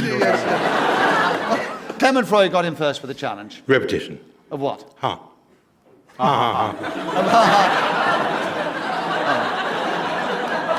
Clement, a point for that. Correct challenge. 21 seconds left. Arthur's seat starting now. Arthur's seat was only a moderate car, not nearly as exciting as a Rolls-Royce or a Bentley, but effective and petrol consumption absolutely minimal. Queen Guinevere spoke most favourably about Arthur's seat. She thought it was nicely divided in the middle, plump, pink, and fitted. Derek Nimmo challenged. She's talking absolute rubbish. There's never been a rule about not talking rubbish on Justin. But, You've kept the job for a long I time, know. haven't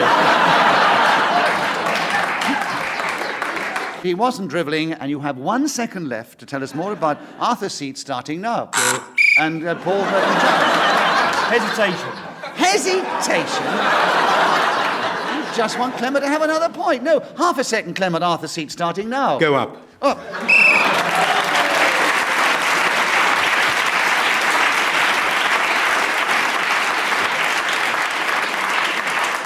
So at the end of that round, Clement Freud got a number of points, and including one for speaking as the whistle went, and he has now taken the lead. Derek, your turn to begin. The subject, bridge.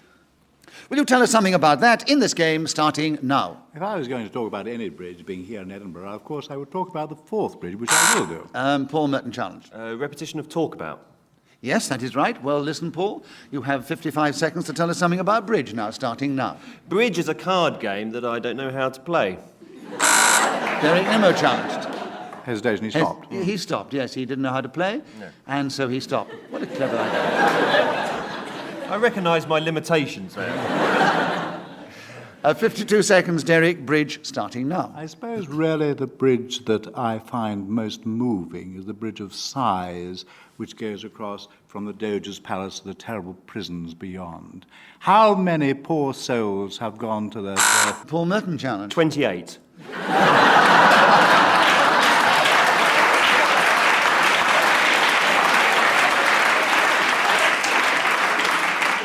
What I'd like to do there is give Paul a bonus point because we enjoyed the challenge for his fantasy comment, and Derek Nimmo gets, of course, a point for being interrupted, keeps the subject, 39 seconds, bridge, starting now. If one was in Florence, or Firenze, as the locals tend to call it, I suppose crossing the Arno... Clement Freud challenge. His second supposition.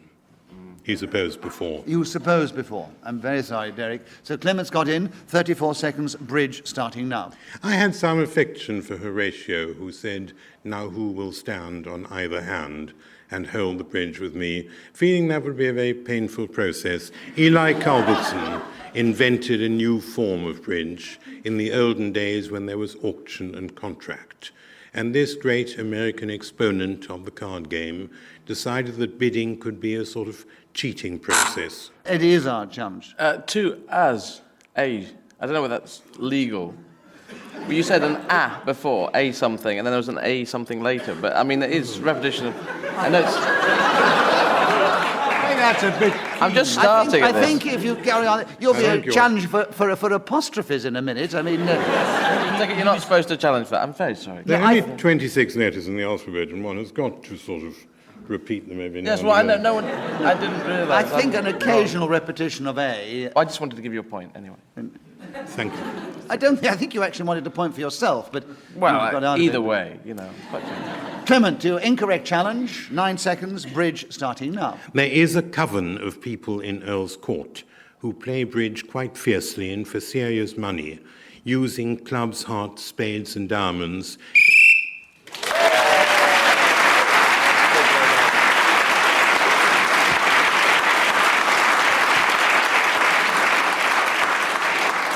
Once again, Clement Freud was speaking as the whistle went, gained an extra point, has increased his lead, but it's still a very close contest. And Clement, it's your turn to begin. The subject, ectoplasm. Will you tell us something about that subject in this game, starting now? I once went to a séance in the Wigmore Hall where a medium said that he knew everything and had a message for someone called Bridget and said, I can see it forming. It was ectoplasm, which he... There were two its. Is that bad? No, Is that good. No, It's good. How many letters do there have to be in the word before I can... I'm just working my way up here. Sharpest ears of anybody's ever played the game, Eddie, but correct challenge, yes. I apologise for everything here. So, Eddie, your correct challenge, 44 seconds are left. Will you tell us something about ectoplasm, starting now? I bought a lump of ectoplasm from a man in a street once. He was selling it for 4p a bag, and I thought, yeah. Clement Freud challenge. He said I twice.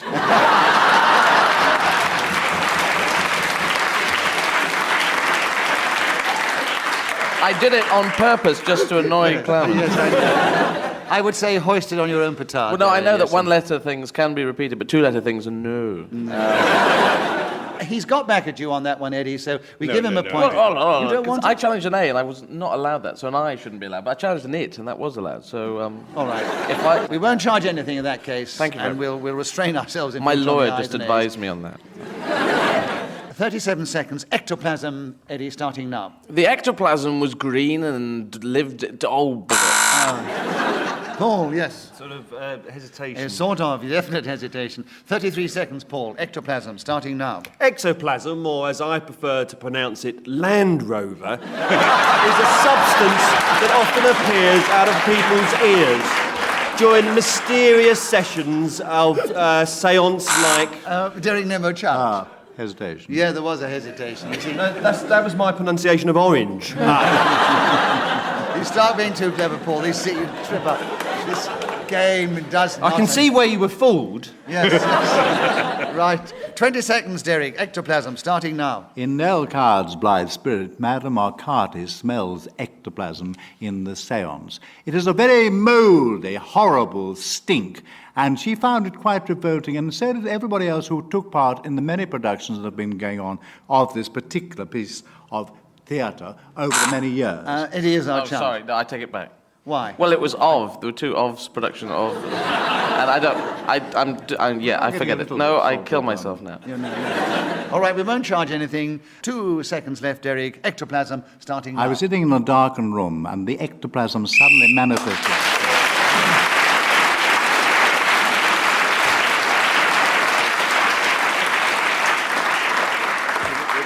Well, it's a very close contest. Derek Nimmo spoke as a whistle went, gained an extra point. He's equal with Paul Merton, 2 behind Clement Freud, and then Eddie Izzard only 2 behind them. Am I last now again? You're last again, yeah, but it's very close. It's Paul, can I do a deal with you? We just interrupt each other back up to the top. Worked well last time.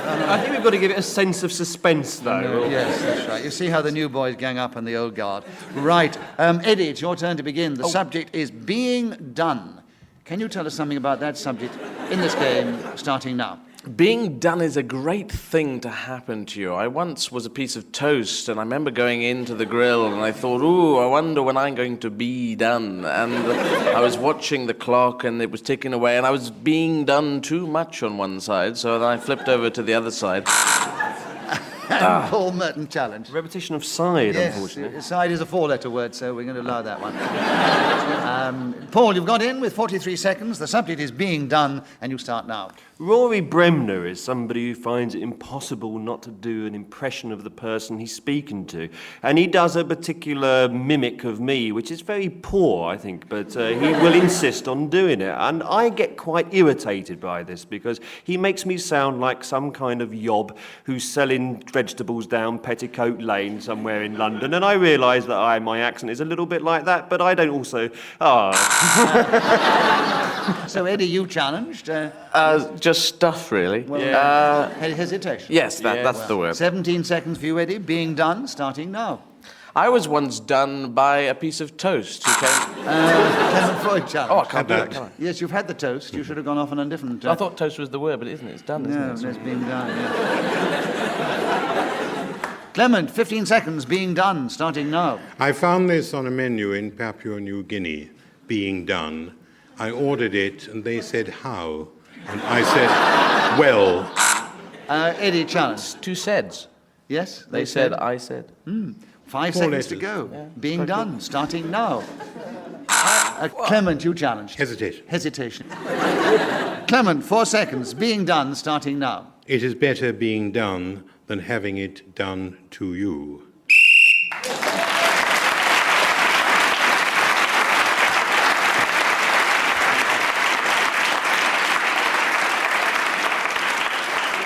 Clement Freud was then speaking as the whistle went, gained an extra point, and he is now in the lead, and the other 3 are almost equal in second place. Paul, it's your turn to begin. Now, can you talk on being undone? 60 seconds as usual, starting now. I remember a very embarrassing incident when I was at school. I was 12 years old and I still didn't know how to do up my tie. When I left the house in the morning, my mother would do up the apparatus around my neck, which was a piece of... A Derek Nimmo challenge. 2 do's. 2 do's, do up, yes. Derek, you've got in with 48 seconds, being undone, starting now. I remember when I was at school, I had a very embarrassing experience because I couldn't undo or even do up my shoelaces, and... Paul. Nostalgia. That's not one of the rules in the game. Can you... No, I can't. He did say do twice, but you missed He said do twice. Yes, he did. But you didn't get it, so Derek keeps the subject, a point for that. 42 seconds, being undone, starting now. If one was undone in the 18th century, it very often meant that you were... Paul, you got in that. Deviation again, we sort of went all over the place there. Well, I call that hesitation. I was going to buzz for hesitation. Yes, I would agree with it. Do you want hesitation or not? I'll have hesitation All then. right, All yes. right. Are you actually competing, Nicholas? Being undone, 37 seconds, Paul, starting now. There I was, walking down Piccadilly Circus, 3 o'clock in the morning, with my trousers round my ankles. Oh, what a laugh it was. The police came along and they said, "Do you know what you're doing?" I said, "Yeah." Eddie is our challenge. 2 wases. There I was walking down the thing. Yes, all right, Eddie, I heard, I listened. All right, Quite right. No, just everyone stared at me with that look of, who are you? Who are you? 29 seconds. Being undone is the subject, Eddie, starting now. Being undone is a state of well-known... Clement Freud challenge. Hesitation. Hesitation, Clement. Being undone, still the same subject. 26 seconds, starting now. You can be undone morally or psychologically, and I think the first of these options, which needs a psychiatrist, is more fun than the other, requiring a butler. For instance, your trousers, socks, or shirt, requiring attention. Eddie is our To require. No, Yes. requiring. He said required before. I'm wrong and I should die.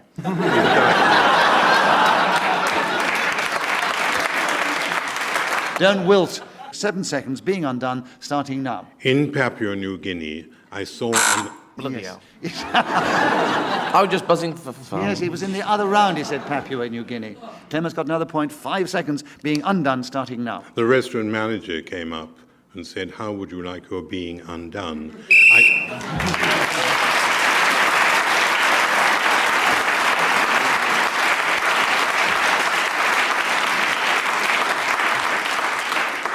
We now go into the last round. Surprise. Yes, and Clement Freud's in the lead, and the others are all equal in second place. Derek Nimmo, it's your turn to begin. The subject, Mars. Can you tell us something about that subject in this game, starting now? Mars, the Roman god of war. There's a wonderful picture in the Edinburgh Art Gallery of Mars with Venus, and he has his hand underneath one of her...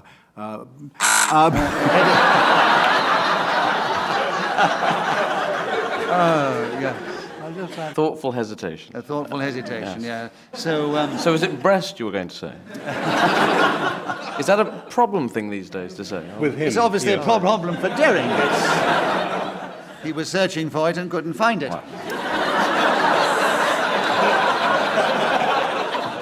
Probably. What a lonely existence it must be. Yeah. Maybe some reflection on his age, we don't know. So, Eddie, you have a correct challenge. There are 51 seconds on Mars. Oh, that's a nice thought, isn't it? On the subject of Mars, starting now. I once went to Mars on a small spaceship called Stephen. I was travelling up because I thought it would be fun to see Mars, the big red planet, the one that goes completely around and spins across the fish that live in trees. I'm talking complete bollocks, of course, but that's okay because it's about Mars, the big planet that's... Oh, God. Repetition of everything. Repetition of planet, unfortunately. Yes, the big planet, yes. What a pity. Well, I want to hear more about the fish in the trees. Probably are fish that live in trees up there. Paul on Mars. Nothing science will give you an argument on that one. It was a good cue for a laugh, wasn't it? And that's one of the reasons I'm here. Mars I knew there was some reason. 29 seconds, Paul, for you to tell us something about the subject of Mars, starting now. Like Eddie, I travelled to Mars. Unfortunately, I didn't have a space rocket, so I had to use a fruit bowl, which I specially adapted with mechanisms which are too difficult to go into now. I circled around the planet and looked down on it and saw the red, inhospitable dust and landed and walked around and then died, unfortunately, because I hadn't brought any oxygen with me. Reincarnated some 5 minutes later as an old woman called Mrs. Palmer living in Leicester, I saw that the milkman outside hadn't used... It is our challenge. Hesitation for vague deviation. Hesitate. Challenge, sorry. I'm not talking English anymore. Oh, I don't know. Give it to me, quick. But I think as it's the last round and... No, that's pity. I don't want pity. There are 2 seconds, but you go as long as you like on Mars, starting now. Mars is lovely, and I didn't hesitate there, even though people thought that I hesitated, but I didn't actually have repeated hesitate. That's bad, but... Yes!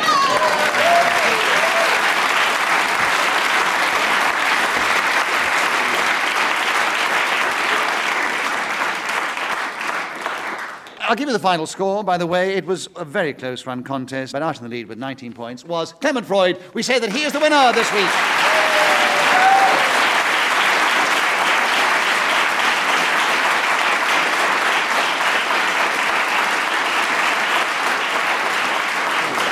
We do hope that you have enjoyed this edition of Just a Minute. It only remains me to thank our 4 delightful panellists, Clement Freud, Paul Merton, Derek Nimmo and Eddie Izzard, and also Miriam Jones for keeping the score for me so well. We thank the creator of the game, Ian Messiter, for having kept us in work for so long, and our producer, Sarah Smith, for keeping us in order as best she can. And from all of us here, until the next time we're on the air, goodbye.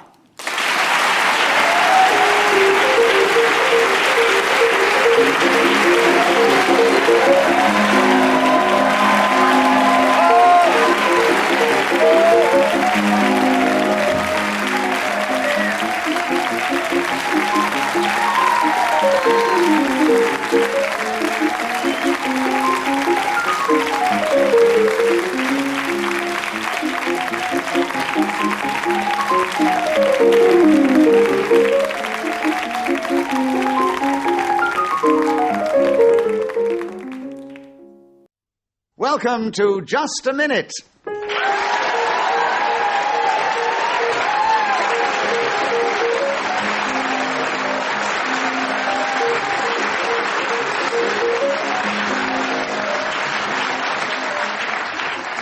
Thank you very much. Hello, my name is Nicholas Parsons, and as the minute waltz fades away, once more it is my pleasure to welcome the 4 exciting panellists who this week are going to play Just a Minute. We welcome back someone who's played the game for a very long time, and that is Clement Freud, someone who's played it frequently, that is Tony Hawkes, and 2 people who have never played it before, that is Kit Heathcliff Harvey and Hugh Dennis. Will you please welcome all 4 of them?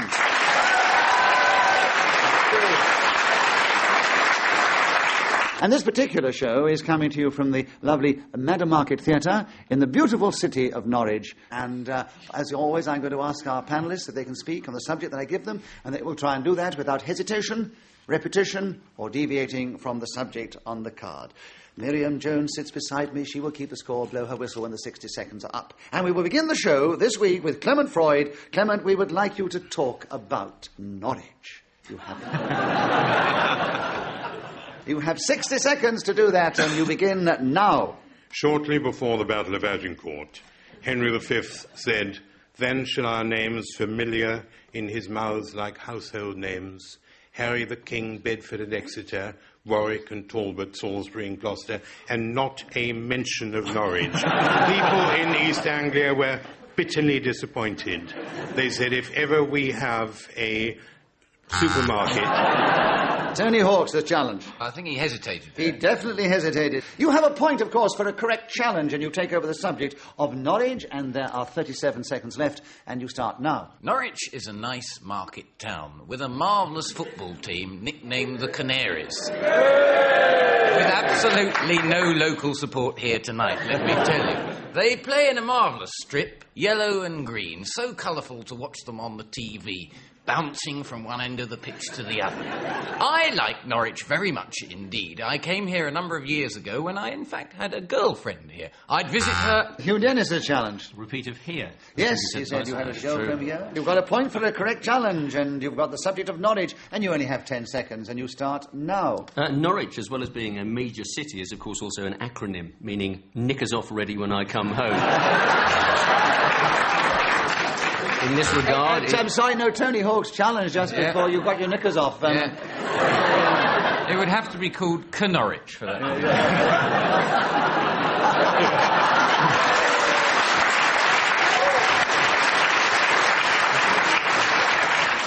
But actually, Tony, you're quite right if you want to be pedantic about it. But I want to be pedantic about it. Yeah, but that is the phrase, that's accepted. So, Hugh, you have a point for an incorrect challenge. You keep the subject, you're very cleverly staying with it, with 1 second to go, starting now. In this regard...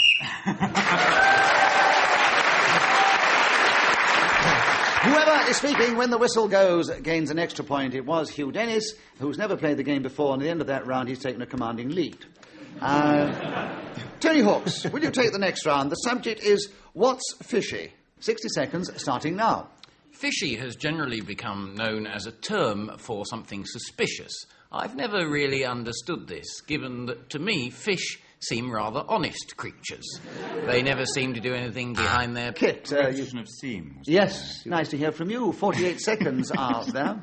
And you have what's fishy, starting now. Personally, I find Keith Floyd extremely fishy. I cannot understand why, when he takes his pollock, hake, skate, cod, place. Tony Hawk's a challenge. Sorry, I thought you might have hesitated a touch. No, he was keeping going on a list, which...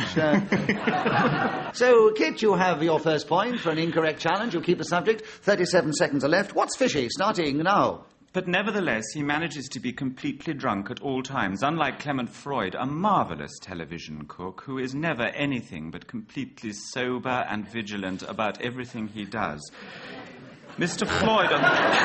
Hugh Dennis has challenged. Was there hesitation? There was a hesitation. There was a hesitation, and I think I know why. I was telling such appalling lies. I couldn't...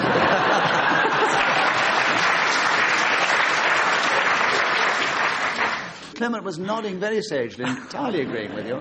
Hugh, you have another point, a correct challenge. 23 seconds are available for you to tell us something about what's fishy, starting now. I was wondering whether the phrase "there's something fishy" was based upon a thieving haddock or a kleptomaniac hake who used to go around stealing things from the neighbourhood. For example, he might rob banks or hold up sub-post offices in a fishy sort of way. I can't think of anything else to say now.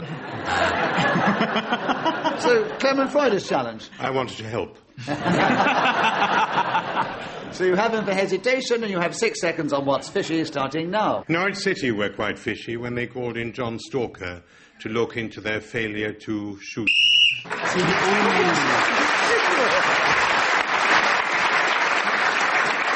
At the end of that round, Clement Freud spoke as a whistle went, gained an extra point for doing so, but he's in third place, just behind Kit Hesketh Harvey, and in the lead is still Hugh Dennis and Kit. We'd like you to begin the next round. The subject is sail. It is very synonymous with a certain show that used to come from Norwich, but...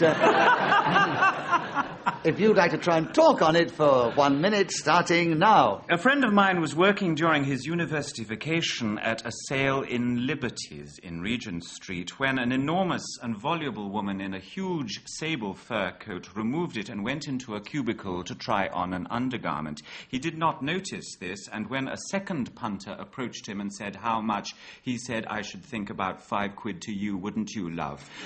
Dismissed from this post, he was trying to find a job at Fortnum and Mason in London's Piccadilly when the manager asked him, "Are you by any chance homosexual?" As a matter of fact, "No," he declared. "What's it to you? Simply that if you are, we'll put you on the ground floor since our customers prefer it." The Harrods sale in the Old Brompton Road is perhaps the most celebrated of all of them. There you can buy gentlemen's clothes, for example, shoes, socks, suspenders, trousers. Tony Hawk's your challenge. He's going to start listing fish in a minute. Well, so what's your challenge? He'd done too well, that's my Yes, challenge. he had. He only got 7 seconds to go. He nearly kept going for the full minute. Sorry you about haven't got a legitimate challenge, All so, right. Kit, you've still got the subject of sale. 7 seconds starting now. Sailing out of the Norfolk ports, such as Blakeney and Lowestoft, were many fine... Clement Freud challenge. Lowestoft is tougher. You're quite right.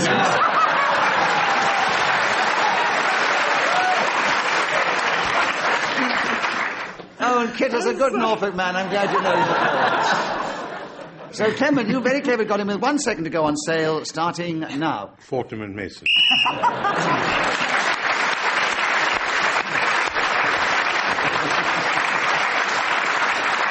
So, at the end of that round, Clement Freud happened to be speaking as the whistle went. What do you mean, happened to be speaking when there was Hugh, your turn to begin. The subject is Tuesdays.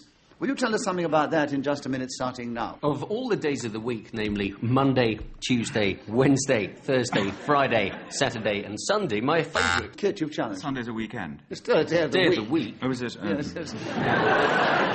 I think he might be in trouble now, though. He's listed all of them. Yeah, I have. Yes.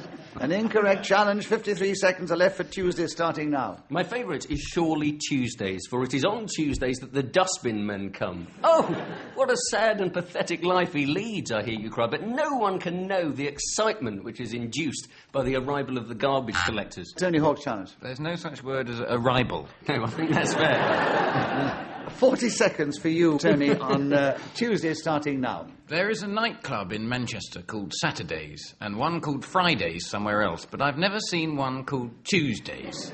That would be the kind of club I would like to... Clement Freud challenge. The second club. Second Ah, club. no, yeah. nightclub first time. Nightclub, club. You're right. Ooh. Right, so Tony, an incorrect challenge, and you have another point. And 30 seconds on Tuesday, starting now. I would love to go to an establishment such as this and disco the night away. For Tuesdays... Clement Freud challenge. Repetition of night.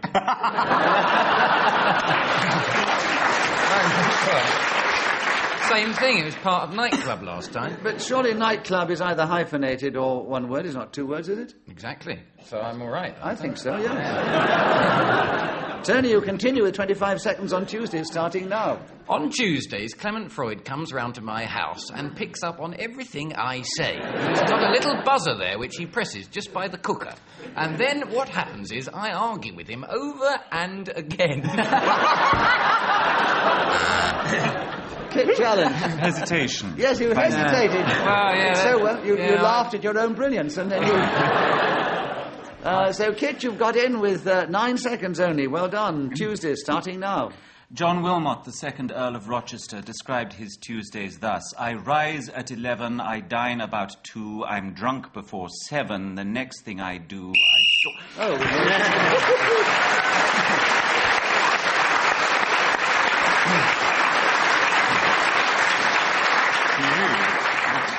For the sake of those who like to hear the end of things, what did he do after that? I call for my whore and then fall in a rage, then cropsicle all morning I fall on my page. I think you probably...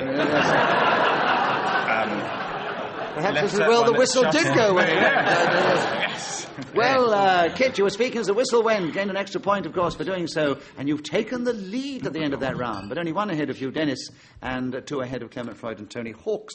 Tony Hawks, your turn to begin. Tony, a howler. That is the subject. Can you talk on it starting now? A howler is considered to be an error or a mistake. My friend went round to his girlfriend's house and stayed the night there. During that evening, he got very drunk, and when he went to bed, he got up to go to the toilet and fell down the stairs. Unfortunately, her parents' dog was asleep at the bottom of the aforementioned thing, and he killed the dog by landing. Hugh Dennis, a A challenge. repetition of dog, wasn't there? Before. Live dog and a dead dog. Yes. It was still a dog, and you can't repeat the word. Hugh, 37 seconds to tell us something about a howler starting now. For example, a howler might be asking Patrick Campbell to do just a minute. There was a sort of time warp there where people were trying to push their minds back to who Patrick Campbell was. Kit, you challenged? It was very tasteless, but that's not the point. I think there was an at the end of it. There was an There was an he hesitated. Yes. 30 seconds for you, Kit, on a howler starting now. The opera singer Montserrat Caballé could be considered a howler, particularly in view of her size. She is known apparently as Monster Fat Cowbelly to some fans. She howls on various notes of the scale: C, C sharp, D, D sharp. Tony Hawk, you challenge. Repetition of C. Yeah, there was C, D sharp. It's C sharp. No, you can't get out of it that way. C hyphen sharp. No, Definitely not. 14 seconds for you, Tony, on a howler starting now. One howler I'm particularly fond of is Cilla Black. Whenever she starts to sing on Surprise, Surprise...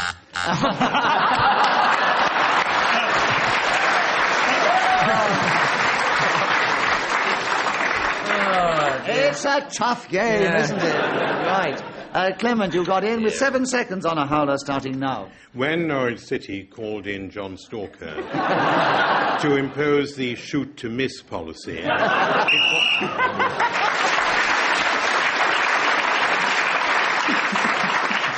Well, I'm pleased to say the points have been very evenly divided. Clement Freud got an extra one then, speaking as the whistle went. He's now equal with Kit Hesketh-Harvey in the lead, but only 1 point ahead of Hugh Dennis, and he's 1 point ahead of Tony Hawks. And Kit, it's your turn to begin. The subject, offence. Will you talk on that subject?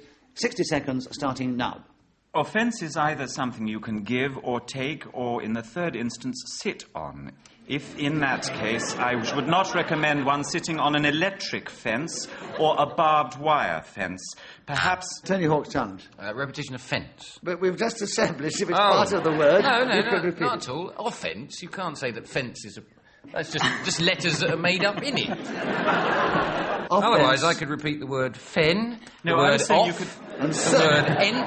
the word ents. My point was you can either give somebody a fence. Here is a fence for Christmas, darling. I hope you like this fence. I think we got yes. what you wanted. You can take I wasn't referring to offence at all. You weren't. No, you weren't. It's the trouble. You did it wrong. I'm in a world of my own here, aren't I? I'm sorry. I'll go back to That's We enjoyed it, though. That was the point, Kid. And I agree with your challenge, Tony. So you have the subject, 48 seconds, offence, starting now. It is, of course, an offence to use the words over and... Oh, yes.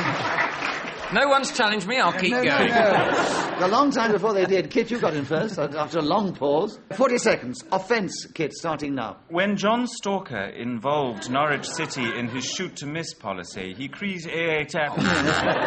You did his challenge. He was just talking rubbish. I know. And I think we are ruled as a hesitation. So, Hugh, you've got him in 15 seconds on offence, starting now. In swimming pools, there are various offences, the worst of which are ducking and diving, petting and bombing. I have never understood what... Kit challenge. There's one worse offence you can commit in a swimming pool.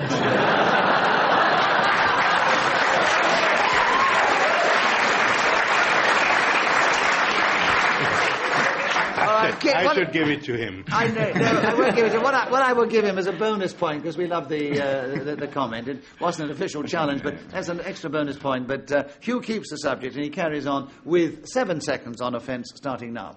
In these instances, the lifeguard will approach you and tell you that it is not done to jump into the water with both legs clasped.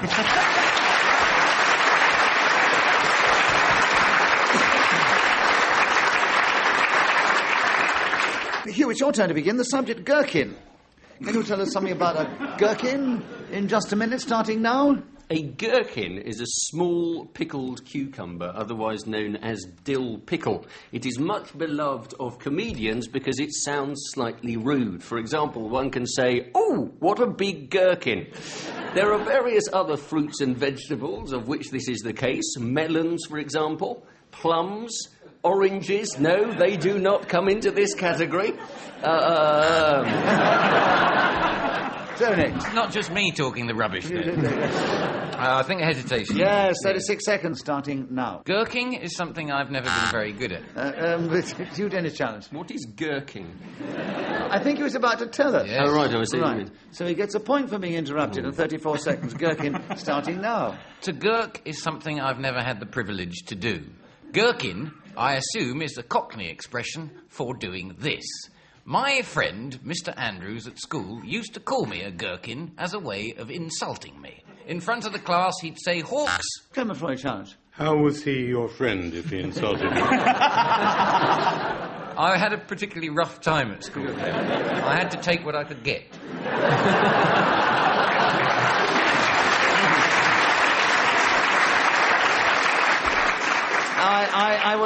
I side with Tony here because in this position of chairman here, I have been insulted frequently by the members of the panel, and I still consider you my friends. So, Tony, I'm with you entirely. You have 18 seconds, gherkin, starting now. When people visit McDonald's and fast food hamburger restaurants, the gherkin is the bit they immediately open and throw away. No. Hugh, you challenged. I want to know how you open a gherkin. Well, Mr. Andrews, my teacher, explained. So what is your challenge, Hugh? Well, you can't open a gherkin. You get a knife and cut it in half. Unless you can, Nicholas, maybe. Yes, you get a knife and cut it in half. Oh, I mean, okay, then. I think that's opening a gherkin. I think so. 10 seconds on a gherkin with you, Tony, starting now. My father had a shop called Gherkin, which he opened. You challenge. That's a lie. I'm inclined to believe you. I don't believe your father had a shop called Gherkin. Well, whether you believe me or not isn't in the rules of the game. Well, the fact is, he opened it. Right. I believe that your father... So, I'm with Hugh. Hugh, you have 6 seconds on gherkin starting now. Certainly, whenever I enter a fast food restaurant and open up my hamburger, the gherkin is indeed the piece.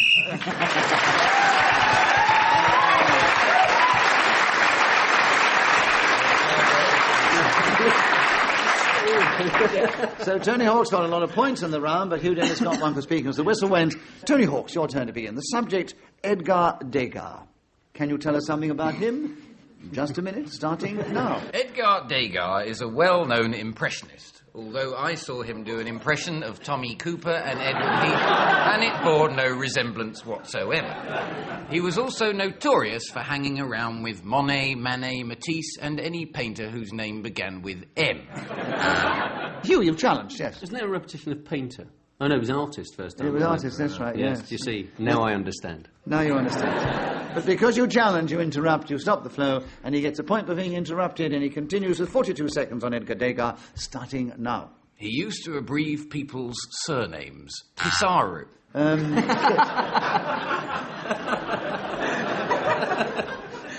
Yes. You don't need to hear any more, do you? Could you abbreviate Presaro for me and tell me what the abbreviating is of it? Is there such a word as abbreviate? No, I don't think there's such a word as abbreviate. I've never heard it before. No, but I abbreviated abbreviate and got abbreviate. I've got the drunk with me. Good news.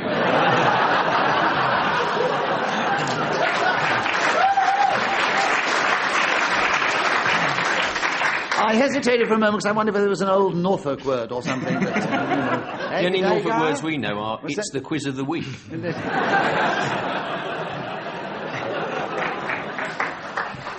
Right. 38 seconds. Edgar Degas with you, Kit, starting now. After a lifetime of painting ballerinas changing out of their hot, sweaty undergarments in the wings of various theatres, a questionable activity, some would say, he then went on to paint horses, which was perhaps even more dubious.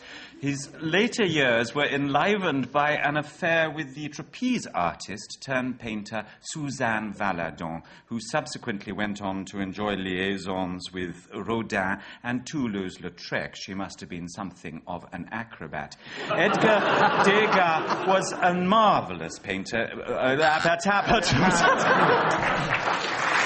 it's a tough There was a repetition of painting. I'm sorry, It was, yes. painted thousands of times. That's And right. it went sort of painting, and then it was sort of... That's right. Yes, everything, right. But you cleverly got him with 4 seconds to go on Edgar Degas. Hugh, starting now. I've often thought what a persuasive artist Degas must have been.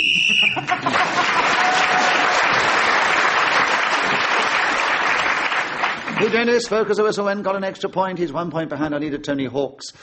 He's equal with Kit Hesketh-Harvey, and Clement Freud is trailing them. And Kit, it's your turn to begin. And the subject is intelligence.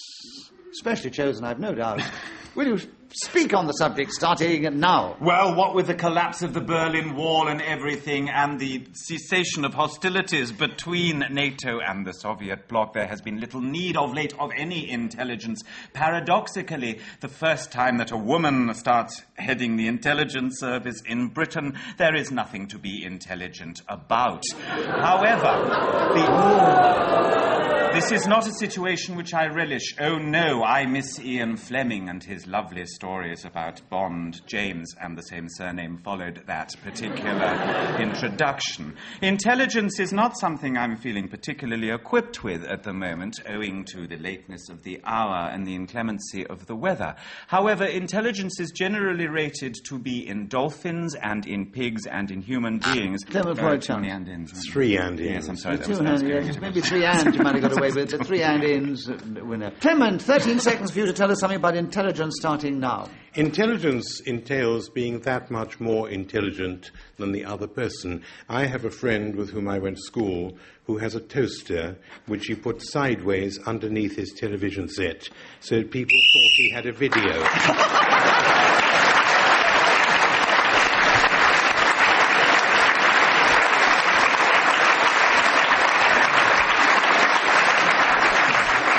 Clement, speaking of the whistle went, has moved forward, but alas, he's just still in 4th place, which is unusual for him.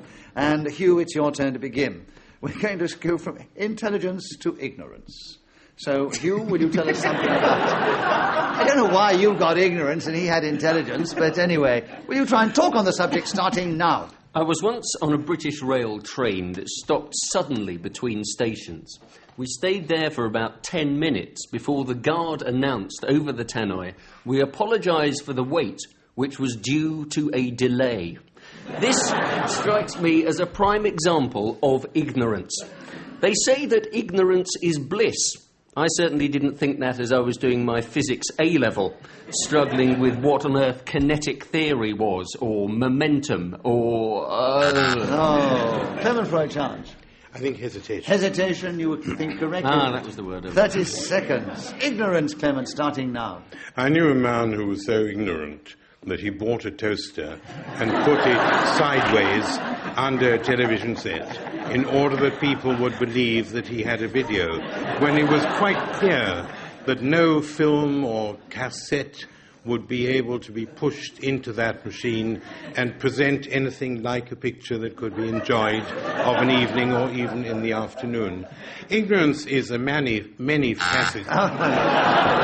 Let's get your challenge. Oh, he was going to say, no, it was a hesitation. There was a hesitation, yes, and you got in cleverly with only 3 seconds to go. Ignorance, kid, starting now. Thomas Gray Ode to a Distant Prospect of Eton College.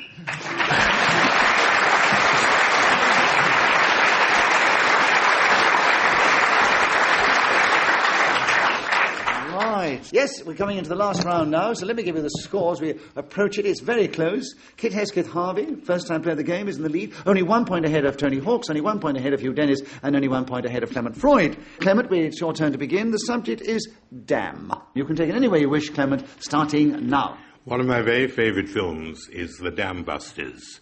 in which a man whose name I actually forget projected... It's not just his name I forget. It was Guy Gibson, I think. No. Well, he read the plane, yes, but it was Wallace Barnes. No, it wasn't. It was Barnes Wallace. Oh, yes.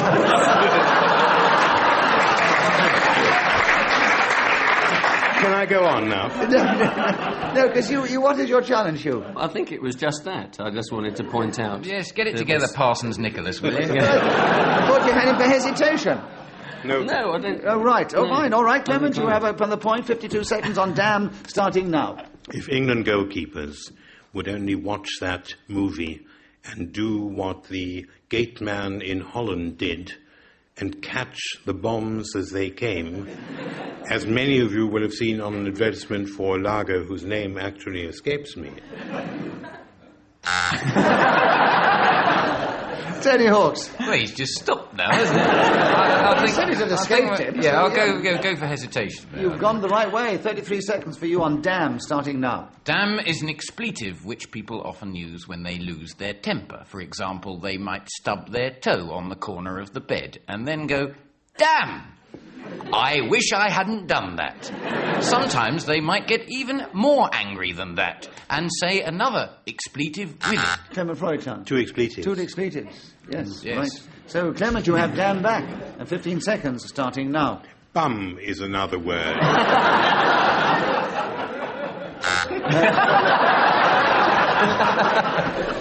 Yes. I think that's all he wanted to point out. He did so. And he got his laugh, and you got in, and you got 10 seconds on Dam, starting now. Bum indeed is another word. But the subject, of course, is dam. Dam is a thing which you put at the end of water to stop it going over the end.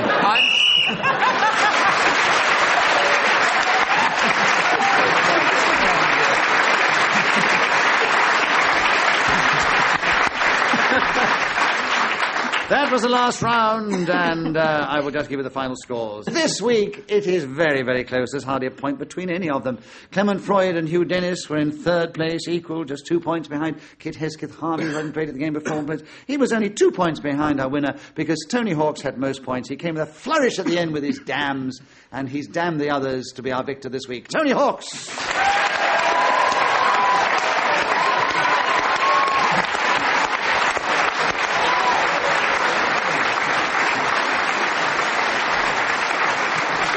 Thank you very much indeed. It only remains for me to say on behalf of these 4 bright players of the game, thank you very much indeed. Also our producer, Sarah Smith, the creator of the game, Ian Messiter, and also Miriam Jones, who's been keeping the score and blowing her whistle so magnificently. And also we're delighted to be here in Norwich, and I do thank our audience here for giving us such warmth and encouragement as we play Just a Minute. We hope all the listeners at home will join us once more when we take to the air and play this delightful game. Until then, from all of us here, goodbye!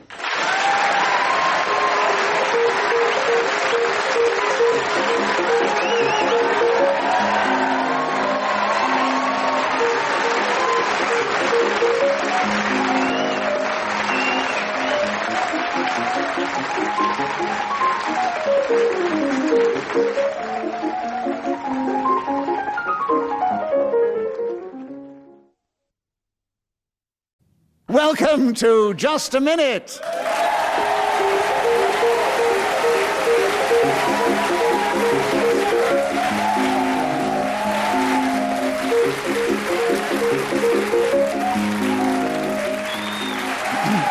Yes, hello, my name is Nicholas Parsons, and as the Minute Waltz fades away, once more it is my pleasure to welcome the 4 exciting personalities who this week are going to play Just a Minute. We welcome back 3 regular players of the game, Paul Merton, Peter Jones and Clement Freud, and we welcome someone who's never played the game before, that is Arthur Smith. But would you please welcome all 4 of them? Beside me sits Miriam Jones, who's going to keep the score and blow a whistle when 60 seconds are up. And as usual, I will ask our 4 panellists to speak, if they can, on the subject that I give them. And they will try and do that, as always, without hesitation, repetition, or deviating from the subject on the card. And this particular recording of our show is coming from the Pleasance Theatre on the fringe of the Edinburgh Festival. And we have an exciting, hungover festival audience And we're going to begin the show this week with Peter Jones. Peter, the subject, Old Riki. Will you tell us something about that in this game, starting now? For the benefit of the linguistically disadvantaged, I should explain that it means smoky, smelly, though it was a good deal smokier when I was here first. It's improved a great deal, and a lot of the nude statues on the tops of buildings, in particular I'm thinking of the Scotsman newspaper building. Clement Freud has challenged. 2 buildings. There were 2 buildings there, yeah. Oh, yes. I know there are quite a few in Edinburgh, but... Clement, you have a correct challenge. You get a point for that, and there are 39 seconds left. Old Riki, starting now. Old Riki was a Victorian underarm deodorant. Enormous. No relation whatsoever to Old Lang Syne, but nevertheless extremely useful in that old, spelt A-U-L-D, is the Scots equivalent of ancient in our English language. And Riki is smell, stink, something that emanates... Arthur Smith has challenged. I think there have been a number of smells and stinks in that, haven't there? There have been It was a bit smelly, wasn't it? I do agree with you, Arthur, yes. A point for that, and you have 13 seconds to tell us something about Old Riki, starting now. Old Riki is, of course, the name for Edinburgh, the fabulous city, the Athens of the north, the Reykjavik of the south, as Tom Stoppard said, I believe. And very wittily so, and correctly so. It was so called during... Paul Merton challenge. Repetition of so. Yeah. There was God, 3. That's really hard. No, there was 3. Well, there were 3. He let the second one go, and he came in on the third. Oh, so thank you, Paul. And Paul, you very cleverly got him with 1 second to go on Old Riki, starting now. Old Riki.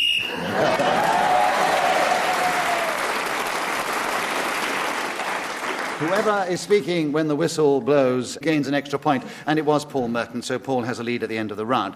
Clement Freud, will you take the next round? Mary, Queen of Scots. Will you tell us something about that exceptional woman in this game, starting now? Mary, Queen of Scots, was an exceptional woman, starting now. She lived to the age of 45, in the course of which time she married 3 times. The first time a king, the second her cousin, and her third marriage was the man who murdered the... Arthur, you challenge. I feel a bit cruel there, because I wanted to know how that ended, really. Rizzio. Pardon? That was the name of the other one. So, Arthur, you have a correct challenge for hesitation, and there are 40 seconds to tell us something about Mary, Queen of Scots, starting now. Mary, Queen of Scots, used to go out with Billy Bremner. Peter Jones has challenged. Hesitation. Yes. Is he... I was waiting for the laugh. I know, Arthur. That's the awful thing about this game, you see. I think I should be generous to Arthur. He didn't know that. No, I want to play the game properly. I don't want to be patronised. Nobody could patronise such an iconoclastic creature as you, really. He's doing it again. Peter, he says no, he wants to play You decided that... yes, that it was a correct challenge. You get a point for that. 33 seconds. Mary, Queen of Scots, starting now. I don't know why she was called Mary, Queen of Scots, and not Mary, Queen of Scotland. It's like having our own queen called Elizabeth... Queen of the Brits, or something like that. Right. Since So, I but haven't you were heard any challenged. other voice, I might as well go on. You were challenged before you got there because you hesitated. Who was that?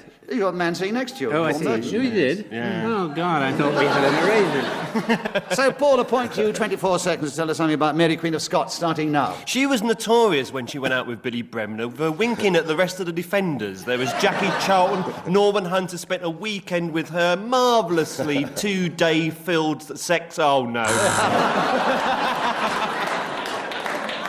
Arthur, you have the subject back. And 13 seconds to tell us something about Mary, Queen of Scots, starting now. She also used to go out with Les McEwen from the Bay City Rollers. Although, he said, continuing over the laugh this time and not letting it ride...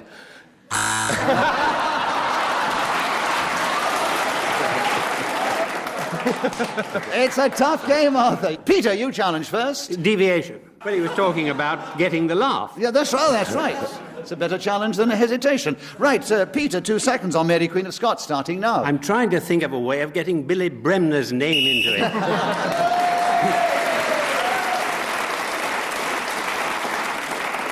So at the end of that round, Peter Jones is speaking as a whistle. Wayne gained that extra point. He's in second place behind Paul Merton. And our first-time player of the game, Arthur Smith, is in the lead alongside Paul. What are you writing, Paul? It's a suicide note. Oh,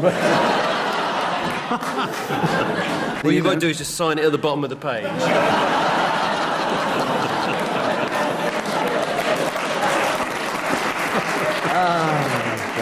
That's why I do the show, because I know where my friends are. There we are.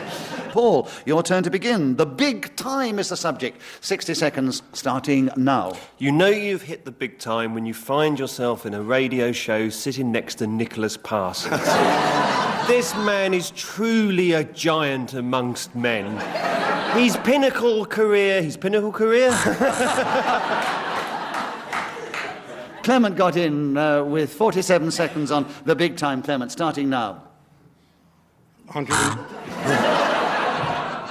Peter Jones, a challenge. What's the matter, Clement? You're looking at me very strangely. You usually say why one gets in. I do usually, but I thought it was so obvious on this occasion. Well, I wasn't sure. All right, so, Clement, why did you challenge? I can't remember.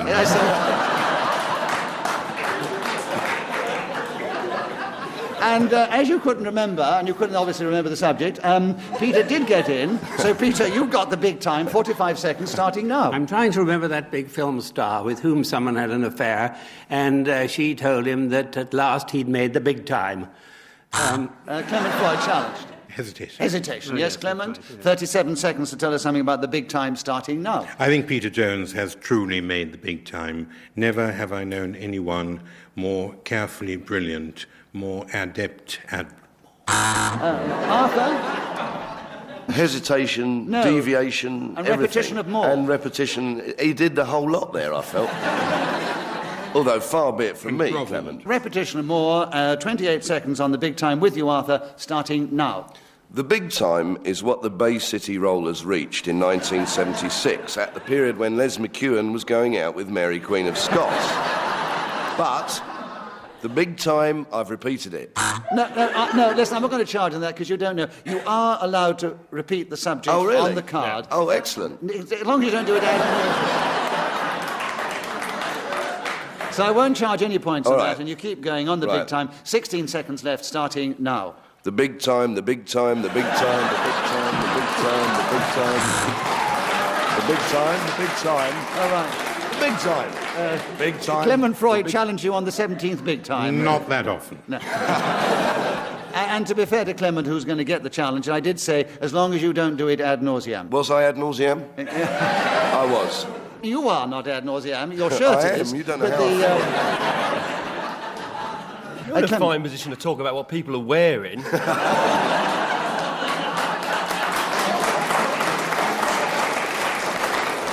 Is there a tie shape at the back of that jacket that you've just cut out the tie and just stuck it on the front? I think you should explain to our listeners, because the audience know what you're referring to. Yes, Nicholas Parsons is wearing a combined deck chair shirt and tie.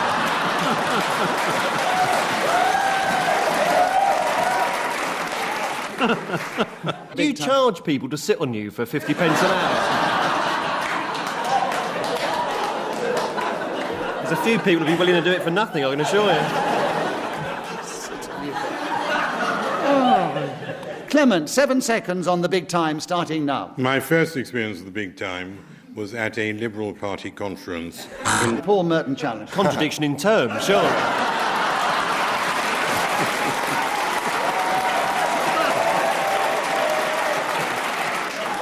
Deviation. I had led a very sheltered life before. No, you hadn't. That's not what you told me. Right, we give Paul Merton a bonus point because we enjoyed the challenge, because it was a lovely thought. The Liberal Party may have been the smaller party, but it was the big time for Clement Freud. Clement's got the subject, a point for being interrupted. 2 seconds, the big time starting now. Mr. Chairman, Lord Mayor...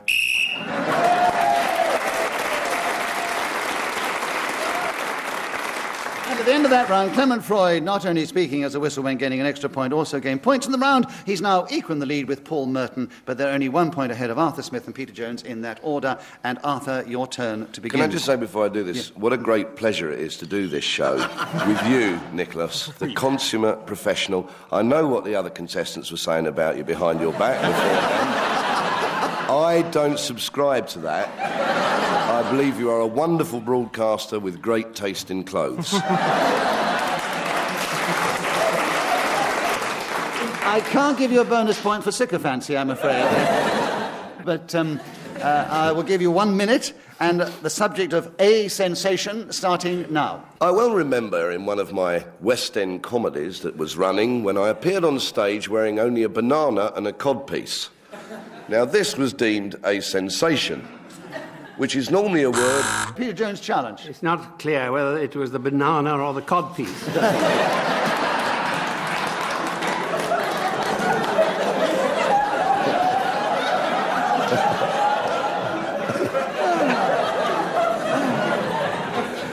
Peter, we'll give you a bonus. We love the challenge, but I don't think it's within the rules of just a minute. So, Arthur, you keep the subject. You get also a point for being interrupted, and you have 47 seconds on a sensation starting now. The feeling that flows from your body to the outside of your skin, running along the synapses of the part of one's self that is not...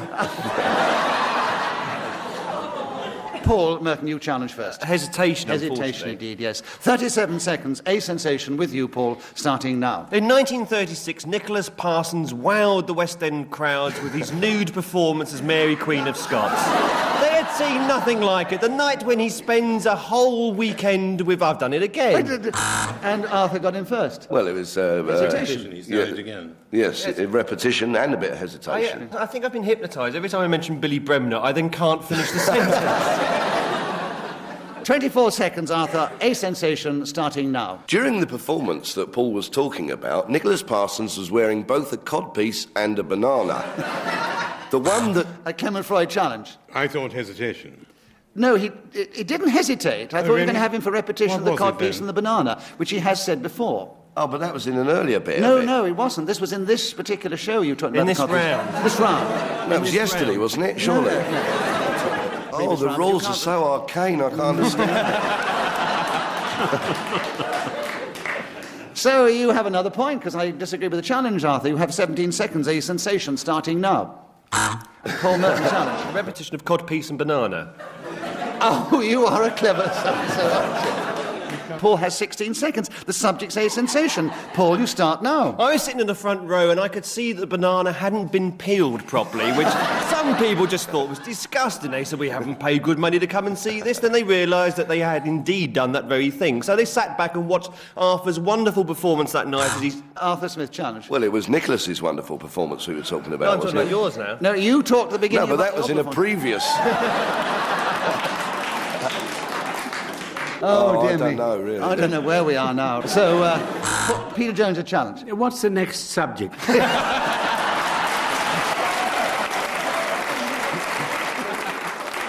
Give Peter another bonus. We've got 2 seconds left on this one. A sensation, Paul, starting now. I was lying on my back in a flotation tank when I...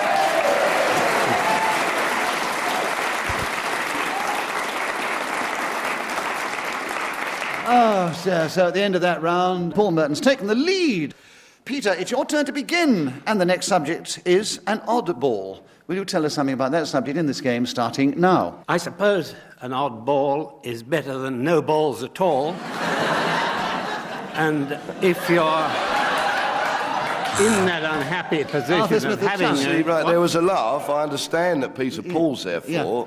And then he paused. And then he paused a bit more. Yes, so... he had reason to pause after what he'd said, too. I didn't realise this was such a smutty affair, this programme. No. An oddball, Arthur. 51 seconds, starting now. A square ball would definitely be odd, as would a triangular one. In fact, any number of shapes and sizes of balls which are not round would constitute... Clement Freud challenge. 3 woods. Yes, wood. Once you can play the game well, there's no quarter given. No, I accept that. I worship at Clement's feet. Right. And Clement's got him with 40 seconds to go on an oddball starting now. Steve Interesting Davies is a snooker player who is particularly adept at oddballs. Not just the white, black, pink, brown, green, yellow, but even balls that he finds on other people's tables all around the country. Himself... Peter Joe, would you challenge? Hesitation. Hesitation, indeed. 20 seconds. An oddball, Peter, starting now. It usually means a loner or somebody who doesn't quite fit in, like a square peg in a round hole. Though why they should say that, I don't know, really. In fact, it's getting a bit boring already. Paul Merton, challenge. Hesitation. Hesitation. Well, yes, you may well have done. 6 seconds, Paul, for you to tell us something about an oddball starting now. I was playing snooker once, and I remember the blue was just over the corner pocket. So Arthur Smith challenge. Deviation, there isn't a blue ball in snooker, is there? Yes, it is. It's in the middle. Yeah. 5 points for you. Oh, my God, what a terrible... It's not on my snooker table. I'm going to bloody send that back. So, Paul's got a point for an incorrect challenge, and 2 seconds left on an oddball starting now. Eccentric people are often referred...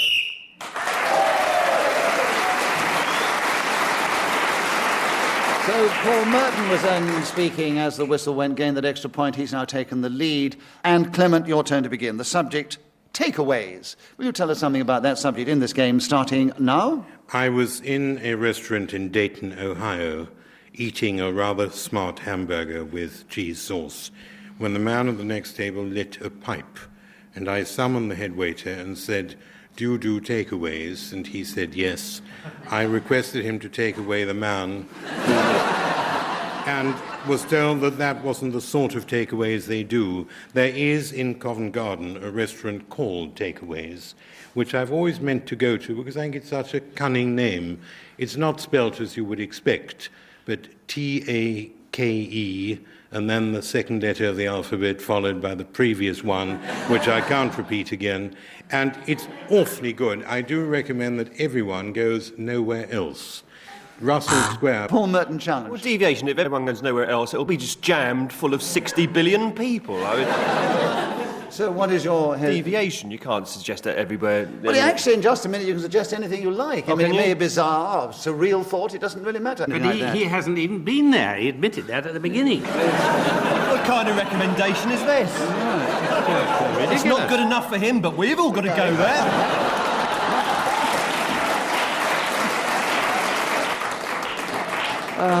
So, Clement, you weren't deviating within the rules of the game, so you have 13 seconds to continue on takeaways starting now. We recently had an infestation of Indian meal moths, and the man from the exterminator who arrived said, "Have you taken anything away of a nature that might have brought these pests here?"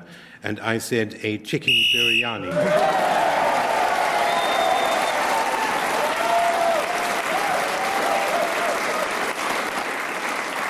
So Clement Freud started with the subject, and in spite of one interruption, was still with the subject when the whistle went at the end. And as I know we have lots of listeners around the world, and they try to model their English on our throat, he did say, and then the second letter of the alphabet. Well, in the English alphabet, the second letter is E, it's not A.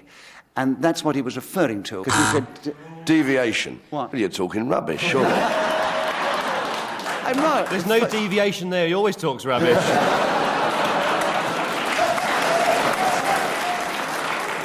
So, it's B, isn't it? The second letter is B. That's right, yes. Oh, and I got it wrong. Never mind, Clement. You made a tremendous effort going to Dayton. I mean, anybody who's prepared to go to Dayton, Ohio for a hamburger has my fullest support. The second vowel is E, the second letter is B. Oh, I see. Vowel, yes. I've gone off you now, actually, Nicholas. No, I liked you at the beginning. I don't like you now. I agree with all the others. You're a bit of a wally.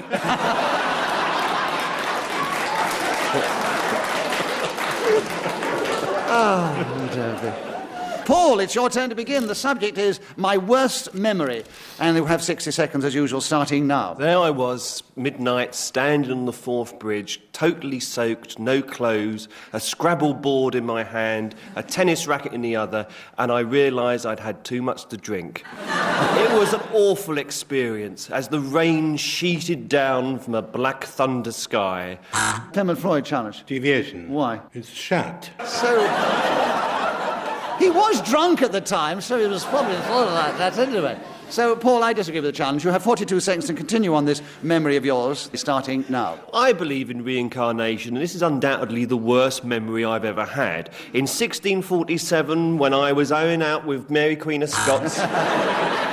Arthur Smith challenge. He said he was owing out with her. Yeah. Well, that is deviation from the English language. Well, I don't know, he may have a defence. Well, I don't like the letter G. All right. Because that's the third in the alphabet, It's the third in the alphabet. I'd like to withdraw my challenge. Mocking doesn't become you, Arthur, really. You've got a correct challenge, though. I showed you how fair and generous I am, and you have 33 seconds on my worst memory, starting now. I cannot remember my worst memory.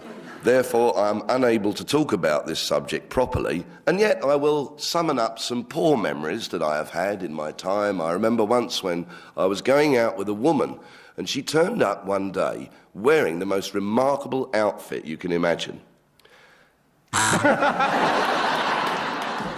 And the thought of you brought you to a sudden... Yeah, I suddenly remembered her, actually.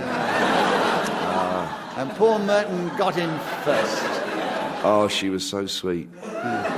So 13 seconds, my worst memory, Paul, starting now. I turned up at Arthur Smith's place wearing this most extraordinary thing, and he never knew it was me. And I had this long blonde hair and these dark glasses, and we spent several nights of passion together. But I realised at the end that it was not for me, and...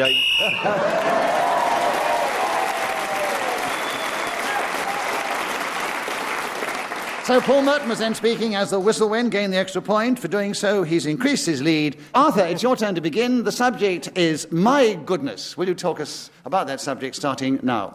My goodness is better than your badness is indisputably an aphorism that has no meaning whatsoever.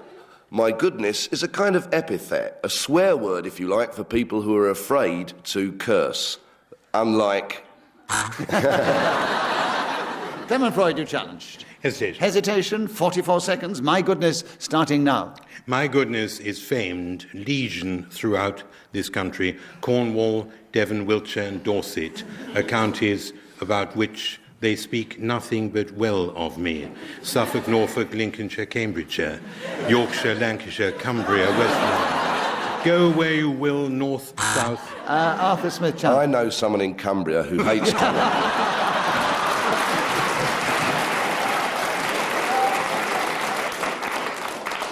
I'll give you a bonus point, Arthur, because we love the challenge, and Clement gets one for being interrupted, keeps the subject. 24 seconds, my goodness, starting now. There are parts of Derbyshire, and not in the whole of Nottingham, do they speak entirely kindly of me, but I would like to make an exception of those and concentrate on Scotland, especially Kirkcudbrightshire.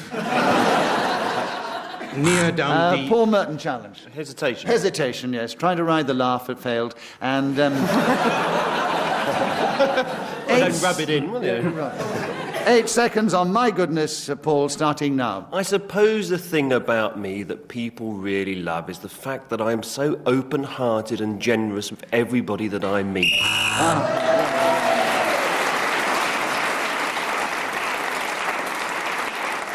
I hope you'll display some of that towards me in future, Paul, when you're talking about my clothes. Peter Jones, it's your turn to begin. The subject is what I would like to give up. Can you tell us something about that subject in this game starting now? I think I've given up practically everything I wanted to give up, and quite a few things I didn't want to give up. But if I had to give something up, I think it would be smoking cigarettes. I haven't smoked any for about 30 years. But I could take it up again, I suppose, and then give it up. Because it does give one a tremendous lift. It makes you feel tremendously better when you've stopped that filthy habit. And I suppose there are other things that I could think of that I could take up. I could become an alcoholic, I suppose, and join AA. That'd be quite a nice thing to do. They're all a very friendly crowd at those meetings. I have been as a guest once or twice. What's the matter? Carry on. Paul Merton challenge. Repetition of A. Yes, he said AA.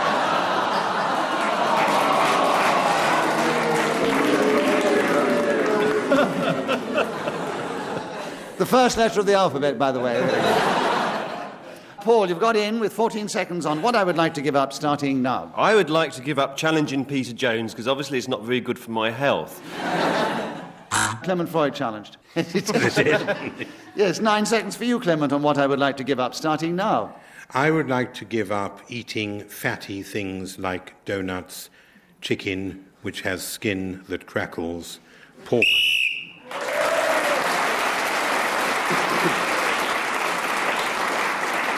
Well, at the end of that round, the situation's still the same with Paul Merton, just in the lead ahead of Clement Freud. And, Paul, it is your turn to begin. The subject, hope. What a lovely subject to finish on. Will you talk on hope, starting now? It's very difficult to live without hope. I'm always been optimistic, I suppose. Hesitation. Yes, indeed, yes. 56 seconds. Hope, Arthur, starting now. According to Dante, written above the gates of hell is "Abandon hope, all ye who enter here," although in Italian, obviously, since he was writing in that language. Paul Merton challenge. Hesitation. Hesitation, yes. 44 seconds. Hope, Paul, starting now. I had a pet tortoise, and I always hoped that one day it would learn to fly, but it never did. I put pieces of lettuce for it up on the roof and say, "Go get it," and it would just look up at them in a rather forlorn way, as if to say, well, I can't really do much about that because I've got this shell and no wings. But there's no problem, I think, in life in encouraging your pets to do things they wouldn't normally think of. My dog... Clement Freud challenge. Repetition of think. Yes, they were thinking too much.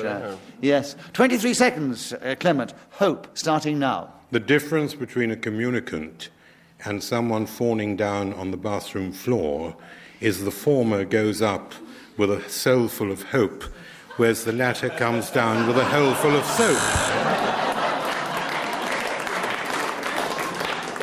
Arthur, you challenged. Well, it's just such an old joke. Yes. I don't know if I'm allowed to challenge on that front, but... No, but I think we give you a bonus because we like the challenge. But Clement was interrupted, he gets a point, and he has 10 seconds to continue on hope, starting now. There are a number of other old jokes about hope, the best one of which concerns Bob of that name, the eponymous comedian who lives in Palm...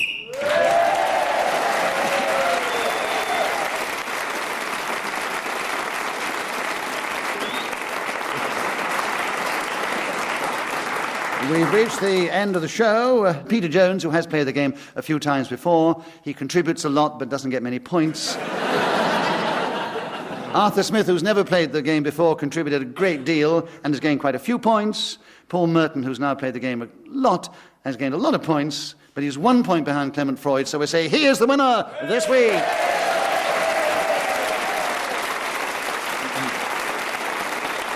It only remains for me to say thank you to our 4 talented players of the game, also to Miriam Jones for keeping score and blowing her whistle so magnificently, to Ian Messiter, who created the game, and of course to Sarah Smith, who has produced the show. And for me, Nicholas Parsons, and everyone else concerned with it, goodbye until the next time we take to the air and play Just a Minute.